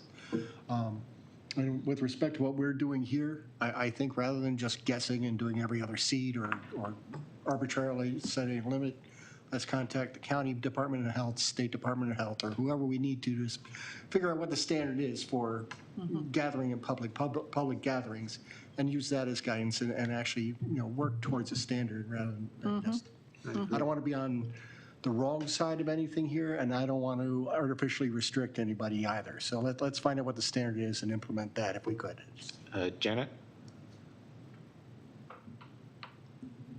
Sorry, I forgot to put it down. I'm used to it going down automatically after I unmute. Okay, Lakey. So obviously, the senior team here has extensive experience in operationalizing COVID protocols for 2.5 years. So I can certainly say that we can contact county council, and you also referenced the Board of Education, school board. So I just want to make one statement, which is there is an existing resident speak out policy. I mean, in my observation, it has not been followed. I mean, we're only supposed to have residents speak out based on things that are on the agenda for the evening, and I've never seen that enforced. So I think that we have to be very mindful that we should create a practice. I want to caution strongly, and we have dealt with this from legal, from risk management, from HR, from operations, how much we formalize as a policy, because COVID is a fluid situation. So if you create a board policy, which is what this is called on the agenda, then we would need a board vote to change it. So I think that we certainly could do some additional legwork, because what has happened in the past 2.5 years is not just the pandemic. There's been a real shift in how public discourse is managed. So I do think, my experience both at the county and at the school board is that you have to sign up in advance to speak, not to attend, but to speak. And then everyone that's there has to sign in. So we certainly can, inventory that information and report it back to the board. But we weren't clear on, what the desire of the discussion was, so we don't have that information, this evening. Yeah, I believe the desire is to, how can we go back to allow some in-person participation by the residents? Ginny? Yeah, like the council member that came and we had, she got sent home. In terms of allowing residents just to speak on things that are on the agenda, when I first got on the board, that was apparently the board policy, and we changed that. And if it didn't get put in the right book or whatever, but we changed it because you want to hear from people like what Bill's talking about on different issues to see if you want to take a position on those issues. So, I mean, we did that. I was upset that we were just hearing from what's on the agenda. That's ridiculous. And so if that policy hasn't been changed in a book, it needs to be changed. Tonight was a good example of, and I think a lot of times you hear from other subjects, and I think that's good. I don't see how that's negative, so. Alan? Yeah, I think that was my recollection as well. And I think we actually had a different policy for work sessions as versus meetings, where work sessions, it was supposed to be just on the topics in the work session, but meetings, it could be on anything, but we I'll say this as chair, trying to enforce that policy would be almost impossible because you don't know what they're going to speak at ahead of time, and then It's not practical. it's not practical after they start talking for a couple minutes. Yeah. Lakey? So again, my point was simply, I strongly recommend not to formalize it into a policy. So if the board wants to provide guidance to staff that you would like to return to in-person resident speak out, then indicate that with consensus, and we, as people that operationalize things every day, can make the recommendation and start to implement it. I am just, I guess, trying to be as clear as I can that I don't think there needs to be a vote for a policy, even just this dispute of what's in a policy, which is, again, hopefully what the policy committee is working on and reconcile conflicting policies that exist. So in that case, I'll just take a show of hands. Who is in favor of allowing in-person residents to come in person? I believe that's a consensus. Next on the agenda is questions only. So do we have any questions only regarding the spotlight on Columbia or pre-filed state and county legislation? Yeah, I have one on the. Jenny. Yeah, on the pre-filed House Bill or CB 52-2022 property tax credit. We don't have a position, I guess. We're just monitoring it. Why not? Why don't we have a position? This gets to what like Bill's talking about in terms of advocating for our residents, you know, going down to the county council hearing, which I think is not, you might want to check the hearing date. I think it was introduced probably on the 6th, but that wouldn't be the hearing date on the back page. Okay. So I put the potential impact to CA to advise the board as to what the potential impact would be. And I mean, if you have any questions as to how that bill would impact us, I'm certainly open to answer those. If you, as the board, want to take a position on it, then you are free to certainly discuss that. Okay. I did have a question on that too. CA would adjust its annual charge for residents. We currently or have had a percentage, right? I mean, if somebody gets the property tax from the county, then they just show it to CA, and there automatically is some percentage or something. It's the pro rata compared to what the credit is to their property tax. But okay, so we already have that system in place. We wouldn't be adjusting it again, would we? Well, this is an additional credit, right?